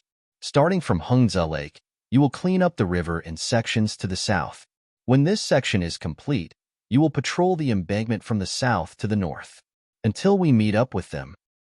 As for the heavily congested main road in the middle, Gong Yimo, come with me. Gong Yimo smiled. Understood. As for the task of digging the tributary inland, Qin Qing, Li Ke, I will leave it to you too. The two of them acknowledged. In this way, everyone was separated, but there was no sadness in their hearts at all. There was only the determination to do great things. They were all born noble, and that kind of ambition to achieve great things was passed down in their bones and blood. Although they were still a little afraid now, if they couldn't complete such a simple task, they might as well just stay in the capital and wait for death. While all of this was going on, Gong Yimo's life became more fulfilling. During the day, she helped the farmers build the canal. Not only did she wave her hands, but she also dug with them. She was always covered in dirt and dirty, and soon, she blended in with the others. As for these uncouth men, when they saw that Gong Yimo, a girl who was the same age as them, knew so many things, they revered her and felt closer to her. When they worked, they put in more effort. Gong Yimo also personally helped them modify many things. After all, she had the experience of 3 lifetimes and had seen so much. Many farming tools were brought over for Gong Yimo to take a look and explain their use. Gong Yimo was always able to find ways to improve them, benefiting many of the villagers. For a while, there was a wave of praise. As for Gong Che, he was never harsh on the workers and was very considerate of them. They only worked half a day, and for those who were especially poor, he even allowed their wives and children to come to the camp to help cook. Therefore, the entire construction site was in full swing. The shouts of the people, the cries of the cows and horses, and the gentle voices of the women with cloth wrapped around their heads as they delivered food to the people formed a lively symphony. The children ran in between. They were very curious about Gong Yimo and often looked at her. On this day, Gong Yimo was testing the pulley at the craftsman's place. She wanted to make a pulley that rotated 360 degrees like the luggage in the future. This way, when the workers moved the soil, it would be much easier. A group of children hid behind a tree and looked at the work shed. They looked like they wanted to come closer, but did not dare to. Gong Yimo looked at them and grinned. She walked over. "Children, what are you doing here?" She was like a mountain king as she asked with an evil smile. Usually, Gong Yimo would tell them stories when she had nothing to do. She did not expect that they would come to her today to pass on a message. "Big sister, a young master asked me to pass on a message to you." Gong Yimo forced them to call her big sister, and the one who said this was a little boy who looked very smart. "Oh, what message?" He said, "Tonight at midnight we will talk." Gong Yimo rubbed her chin, then glared at Gong Yi. "Big sister, you need to get down to business.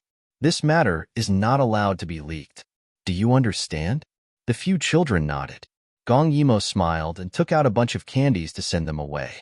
She put one in her mouth and hummed a song as she walked back. The moon was above the clouds.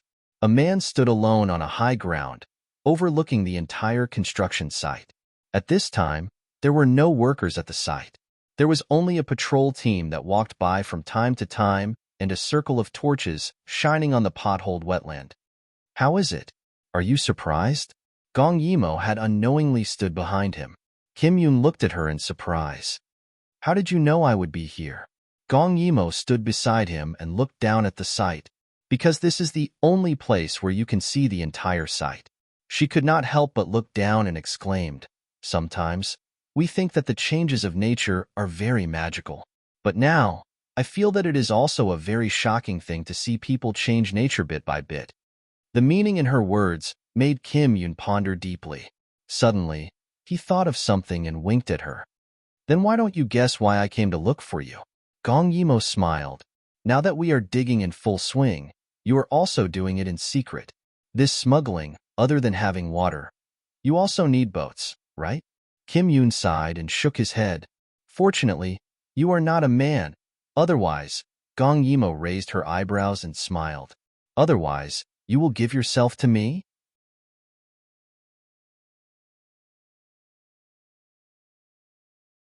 Chapter 84. Her words made Kim Yoon glare at her. The mole under his eye made his eyes look like they were covered in mist. It was hard to imagine that such a person would become so cold and indifferent, like a killing machine. But in this life, she would not let him become like that again. "Don't give me that. Let me ask you. I haven't been here for a while. How did you cultivate so quickly? Also, you've been rumored to be a god. It's said that you have the ability to break mountains and rivers." At this point, he could not help but laugh.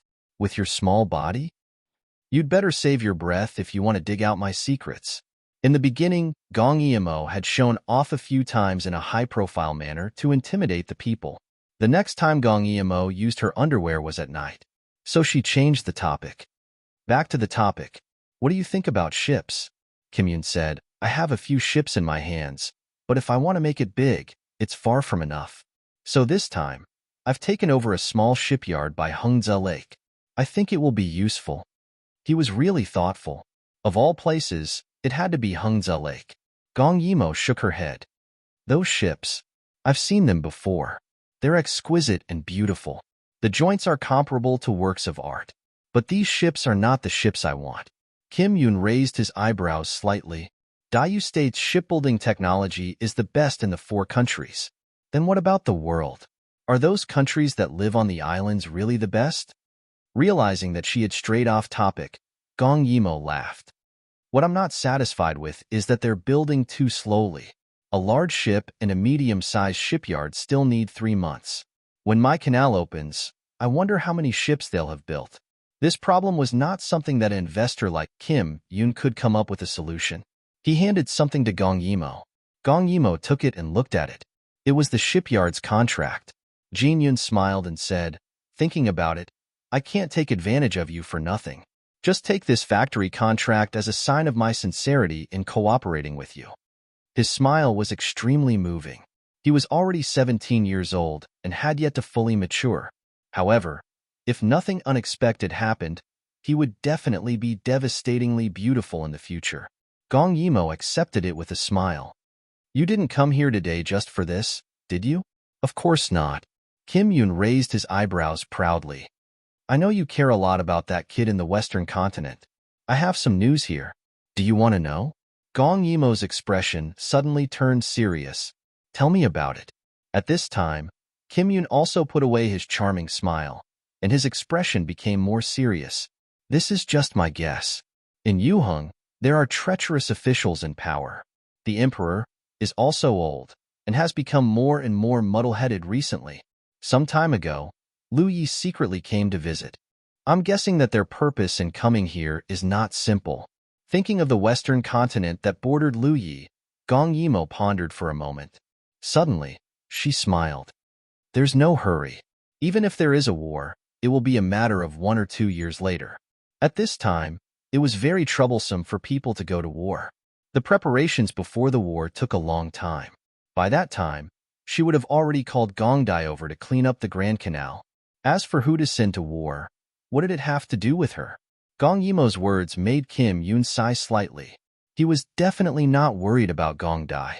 He was afraid that the emperor would really do something unwise and cause the people of Yuheng to suffer. Although that was what she thought, when she replied to Gongdai's letter, Gong Yimo still told Gongdai the news and asked him to be more careful. On Gongdai's side, it was also in full swing. The weather was hot and the wind was strong, but the people were very enthusiastic about digging the wells and canals. Their thinking was very simple. If this matter was done well, it would benefit their children and grandchildren. When he received Gong Yimo's letter, Gongdai hurriedly put down all the matters at hand. He sat under a tree and carefully read it. It was only a few lines, but he read it very seriously.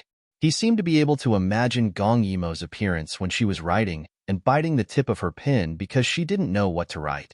A few children were playing and chasing from afar. Some of them were not young anymore, but they only dared to secretly size up Gongdai. The weather was too stuffy. Their clothes were all soaked with sweat. Gongdai's clothes were dry and refreshing. Although he was also wearing coarse hemp clothes, he was different from them. Even though he was casually sitting under the tree, he still looked so noble and elegant. It made people exclaim that he was a refreshing and handsome young immortal. At this moment, Gongdai smiled faintly as he saw something. In the eyes of the peeping children, it was even more dazzling than the sun in the sky. Gongdai had always known that his royal sister was not a friendly person. If you didn't look for her, she would never look for you. Until you met, she would treat it as if it didn't exist. Just like in the past, she wasn't someone who liked to talk about her plans and prospects for the future. She always felt that people should speak with facts. But he was different. Royal sister would care about his feelings. For example, if she were to reply to someone else, she would probably only say, "I'm fine. Don't miss me." He couldn't help but laugh. At this moment, a couple saw Gongdai and quickly came over to greet him. Gongdai smiled gently and helped them up. "There's no need to be so formal. I just came out to take a look." But the middle-aged man smiled and said, "Thank you for your kindness, sir. If Sir hadn't arrived in time, we don't know if we could have survived that epidemic." Gongdai smiled even more modestly. "This is what I should do." After he finished, the couple thanked him again and finally left holding hands. The woman was still praising him. "This little sir not only has a good heart, but he also looks like a fairy child." And this scene was seen by Bai Shang, who came to find Gongdai, and he felt a chill down his spine. Originally, His Highness knew that the princess had been demoted, and he had been hiding the matter. Bai Sheng thought that even if he didn't die, he would be sent to the lowest rank. Who knew that His Highness didn't do anything to him? Instead, after pondering for a long time, he ordered him to do something. It was a terrifying thing. The reason why the princess placed him by His Highness' side was not only because of his talent as a strategist, but also because of his medical skills. But the princess placed him by His Highness' side because she was afraid that His Highness would be plotted against. It was to save people. But that day, His Highness said, "I won't kill you, but you have to do one thing to atone for your crimes." He raised his head and rejoiced, but then he heard the other side say, "I will delay the trip for a few more days, and you will rush to Shizhou first and put poison in the only water source, Tianxi Lake." A smile gradually appeared on the youth's face. "It doesn't have to be too serious. Just let them think that they are infected with the epidemic and are panicking. After all, the drought tormented the human body until it's weak. It's pardonable for the disease to take advantage of it. Bai Sheng was extremely unwilling. Those people were already suffering from the drought. If they fell sick again, they would die. He lowered his head deeply. I learned medical skills. It's the art of saving people. But his words made the other side laugh in a low voice. Gong Dai looked at him condescendingly. He was clearly laughing, but the coldness in his eyes made people shudder. Know how to save people? Naturally, you will kill people. Don't you think so?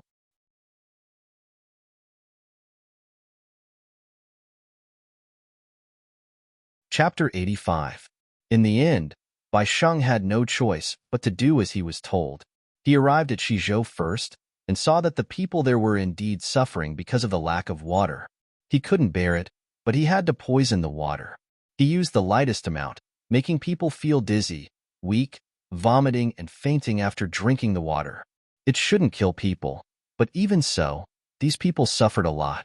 There was no food, little water, and some people even fell sick. It might even be a plague. It was easy to imagine how scared the people were. Just when people were in despair and wails filled the sky, His Highness was like a god descending to earth and saving them. This young man was so good at acting. In front of his grandfather, he was a proud, stubborn, awkward, and wrong child. In front of the princess, he was a simple, intelligent, and cold young man. In front of people like them, he was a ruthless prince who would do anything to achieve his goals. But in front of these people, he was a reincarnated fairy child. He personally knelt on the ground to feed medicine to the dirty old people. He also stayed up for several nights to help the doctors treat everyone. He personally delivered food to those who didn't have the strength to receive it. In the end, when he was giving out porridge, he fainted from exhaustion in front of the people. Probably people would look like whoever they followed, just like the princess, who also seemed to have 1,000 faces. But Bai Sheng knew that the princess and His Highness were different. The princess was fickle, but her heart was tolerant and kind. His Highness was fickle, but it was just to cover up his dark side and make people let down their guard. When he didn't take action, he was submissive, but when he took action, he would uproot the weeds. When Bai Sheng thought of this, Gong Dai happened to notice him and looked at him with a smile. But Gong Dai's smile, under the sunlight, almost froze him. In a flash, a year had passed. Originally, Gong Yimo thought that 2 years would be enough to build the main canal. But now, because she wanted to push it inland, the project was much bigger. During this period, the project payment was delayed a few times, but it was paid in the end. She didn't know what happened in the capital, but according to the storytellers, the fighting in the imperial city was very fierce every day. 3 women were a drama, but what about the 20 to 30 princes and princesses? In addition, there were powerful women behind them. There were new revelations every day. However, what caught Gong Yimo's attention recently was a rumor. In the past year, Gong Yimo thought that she had done a lot of good things for the people. However, she was an expert invited by Gong Che. Therefore, this gratitude naturally extended to Gong Che. In addition, Gong Che truly loved the people as if they were his own children. He personally built the canal for more than a year, but not a single person died from overwork. There were also no major accidents. It could be said to be a miracle. They had been cultivating all the way, and now they were about to reach Huayang. The Jade Dragon City's inner canal was finally cleared, and only the last step was left. When they arrived at Huayang and entered the Huai River, this main road could be considered to have been hastily opened up by 3/4. After all, before they came over, Su Yuan and the others had already gone north from the Huai River to the Hung River. From the Hung River to the capital, the Longting River was already very close. When the time came, they would open up the canal one by one, strengthen the embankment, and bring in a water source. As for the river that extended inland, 2 years would be enough if she used her magic to support it. Nowadays, whenever they went to a place, other than building the canal, Gong Che would also investigate the people's lives and flip through provincial cases. Along the way, they even solved a few old cases. Gong Yimo would come up with some small inventions when she had nothing to do. Many things that were not eye-catching in the modern world would be of great use in ancient times. Especially because she was a woman, when many people came to see her because of her reputation, they unconsciously instilled faith in their own girl. Therefore, Gong Yimo became the object of worship for all women in the world. She was even more popular than handsome men. Therefore, every time they left, there would be people who were reluctant to see them off. Every time they arrived at a place, there would be people lining the streets to welcome them. As long as this popular sentiment was used well, the throne would definitely fall into Gong Che's hands. However, water could carry a boat, but it could also sink it. A good reputation was not only a sharp blade that could kill people, but it could also be a guillotine that could be used to kill people. Gong Yimo listened to the storyteller praising Gong Che to the skies and felt rather uneasy. No wonder Brother Crown Prince had been frowning recently. It was obvious that he had also heard these rumors. Under the instigation of people with ulterior motives, the people who had already received their kindness did not understand the twists and turns of the upper clans. They were used for no reason, and it was easy to do bad things with good intentions. After all, no emperor would like someone's reputation to overshadow his. Gong Yimo returned home worriedly and happened to bump into Gong Dai's letter from her trusted aide. Over the past year, she did not know how Gong Dai had operated in the West Province. Through Junshi of Gojoseon's letters that were full of praise for him, Gong Dai seemed to have easily gained the favor of the people of the West Province. What was even more peculiar was that his good reputation was built on his modesty. He did not claim credit for his achievements. Instead, he brought credit to the emperor time and time again, causing the emperor to pity and love him. The emperor rewarded him several times, and even put him in charge of the 30,000 soldiers under Jinshi of Gojoseon, becoming the Jade-Faced General. Gong Yimo could not help but sigh. In this aspect, she was far less meticulous than Gong Dai, and did not do as well as him. The West Province's canal project was progressing at a rapid pace. With the combined efforts of the 100,000 soldiers and the people, Gong Dai would be able to put down the matters there and come back soon. After all, Gong Dai's job was mainly to survey the area and provide technical guidance. As for how long it would take to dig through the West Province, it would depend on Jinshi of Gojoseon. This was also a great merit. She did not know what kind of reward he would receive when he returned. Gong Yimo opened the letter and read it carefully. However, the more she read, the more she frowned. It turned out that Gong Dai had discovered a strange tunnel during one of his excavations. When he sneaked in to take a look, he even encountered Liu Ye's scouts. Thinking back to what Kim Yoon had said about Liu Ye's strange movements, Gong Yimo's eyebrows twitched. She quickly replied to him. The general content of the letter was to tell him not to be greedy and to come back as soon as the canal project was completed and he was no longer needed. In the capital, he would be rewarded. In addition, his business had been expanding over the past year. He could live a comfortable life and no longer have to worry about anyone. Gong Yimo had originally thought that with her royal sister's absolute authority, Gong Dai would definitely listen to her. However, she did not think that just being a rich and idle prince was not what Gong Dai wanted. What he wanted was real power in his hands and a deeper ambition. After sending the letter, Gong Yimo felt a little uneasy. Coincidentally, Gong Che returned at this time. Seeing his tired expression, Gong Yimo could not help but ask, "What's wrong, Brother Crown Prince?" Seeing Gong Yimo, Gong Che's mood seemed to improve a lot. He shook his head. At the age of 17, he had become even more handsome. Along the way, he had captured the hearts of many girls. Now, even his frowning and tired appearance was very handsome. It seems that someone has spent a lot of effort to instigate it. We can't find the source. This rumor can't be suppressed.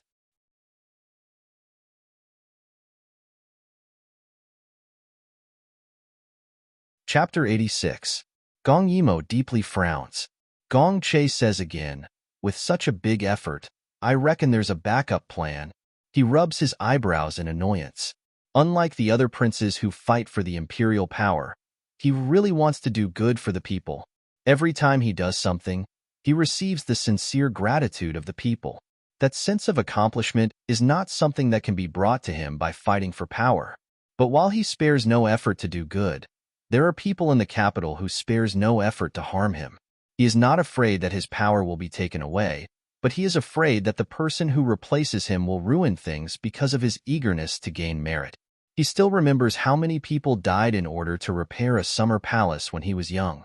The officials did not treat people as human beings in order to curry favor with Imperial Father, but Imperial Father only cares about the results and does not care how many people died.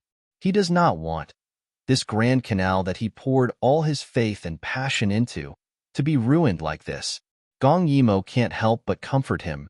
Don't worry, Imperial Father is a person who is deeply righteous. He won't care about these rumors. No emperor wants to hear that there is someone who has a higher reputation than him, but Gong Cheng is a wise emperor after all. Even if his heart is uncomfortable, he will not flare up at Gong Che because of this. In order to divert attention, Gong Yimo suddenly raises her eyebrows and says with a smile, "That's right. Today my little captain sent me a message and reported the production of the past year. Let me guess, how many ships do I have in my hands?" Gong Che can't help but laugh. He doesn't know how his imperial sister is so resourceful that she can even get a shipyard. It's just that shipbuilding is complicated. A large ship can't be completed without 3 to 5 months. In just a year, how many ships can she have? Gong Yimo sees that he doesn't answer, so she mysteriously shows 2 fingers. 2 ships? Gong Che shakes his head. This is too little. Who knows that Gong Yimo laughs with her hands on her hips? It's 20 ships. But it's not a large ship, it's 20 medium-sized cargo ships. Originally, he was shocked by Gong Yimo's number, but after hearing that it's 20 cargo ships, he breathed a sigh of relief. Although this number is also very surprising, it is still acceptable. However, Gong Yimo smiled even more mysteriously. This time, the ship's captain didn't come just to pass on a message. He also brought a big gift overnight. If Brother Crown Prince has nothing else to do, why don't you come with me to take a look? Gong Che was already upset. Hearing what she said, he also wanted to go out for a walk. The 2 of them quietly went out in the night. The moon was especially bright tonight. Gong Yimo had brought a horse from somewhere, and the 2 of them rode on the same horse, rushing towards a certain place. At this moment, they were already outside the city. Looking at the direction they were heading, it turned out to be the canal that had been repaired half a month ago. If he remembered correctly, the canal had just been connected to the water source not long ago. It was at the valley. Although it was a bit far, Gong Yimo and Gong Che finally arrived at their destination after half an hour of traveling on horseback and using Qinggong. At this moment, they were in the valley and heard the gurgling sound of flowing water. This section of the river channel had already been excavated, so water had been drawn in. However, because it was in the mountains, the flow of water was not fast. "What exactly are you bringing me to see?" Gong Che was a little puzzled. They had come so far. What was there to see in the valley? Gong Yimo smiles mysteriously and pulls him in a direction.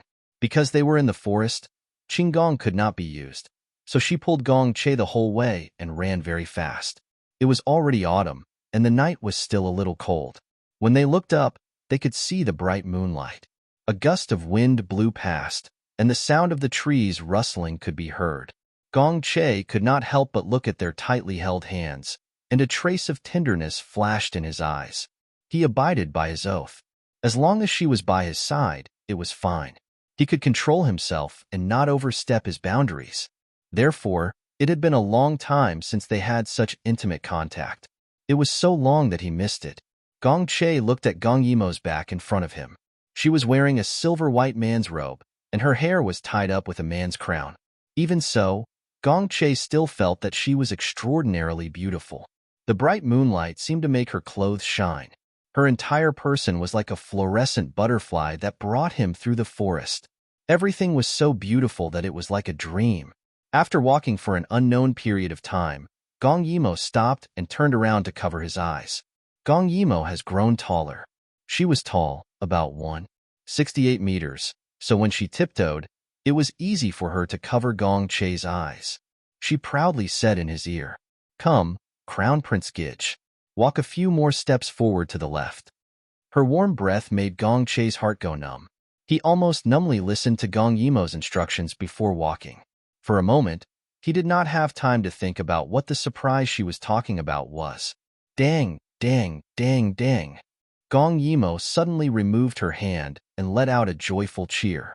The moment Gong Che opened his eyes, he was still a bit unaccustomed. When he focused his eyes, he could no longer control his shock and softly let out a gasp. This is, Gong Yimo proudly said with a smile. Shocked, right? You didn't expect this, right? This is the masterpiece that my shipyard spent an entire year to painstakingly create. She jumped a few steps to Gong Che's side and loudly laughed. I calculated that without including the other tributaries and the time needed to repair the dam, we will be able to open the main canal by the end of this year.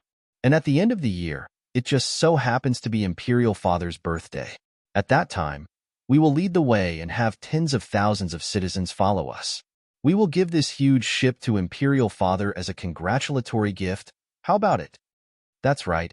In front of Gong Che was a huge monster that he had never seen before. It was 4 stories tall and stopped on the water like a walking palace. It was mighty and domineering, like a king overlooking all living things. And on both sides of the ship, there were countless scale-like designs. The scales were suffused with a cold light. It was actually completely covered in metal. This kind of design was unprecedented. On the other side, after Gong Yimo's excitement, she felt a bit emotional and melancholy.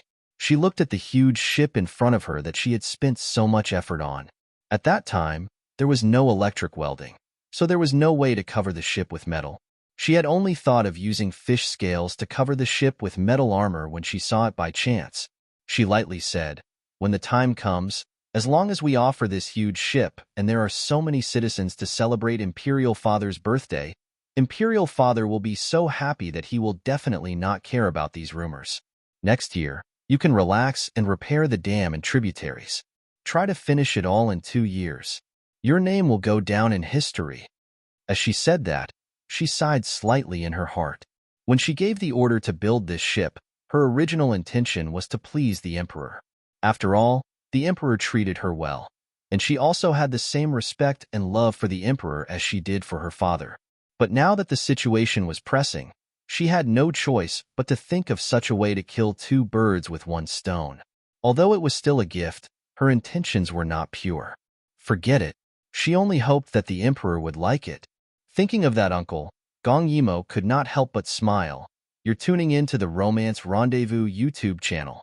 We're so grateful for your support, and don't forget to subscribe to join us on this incredible journey through captivating stories.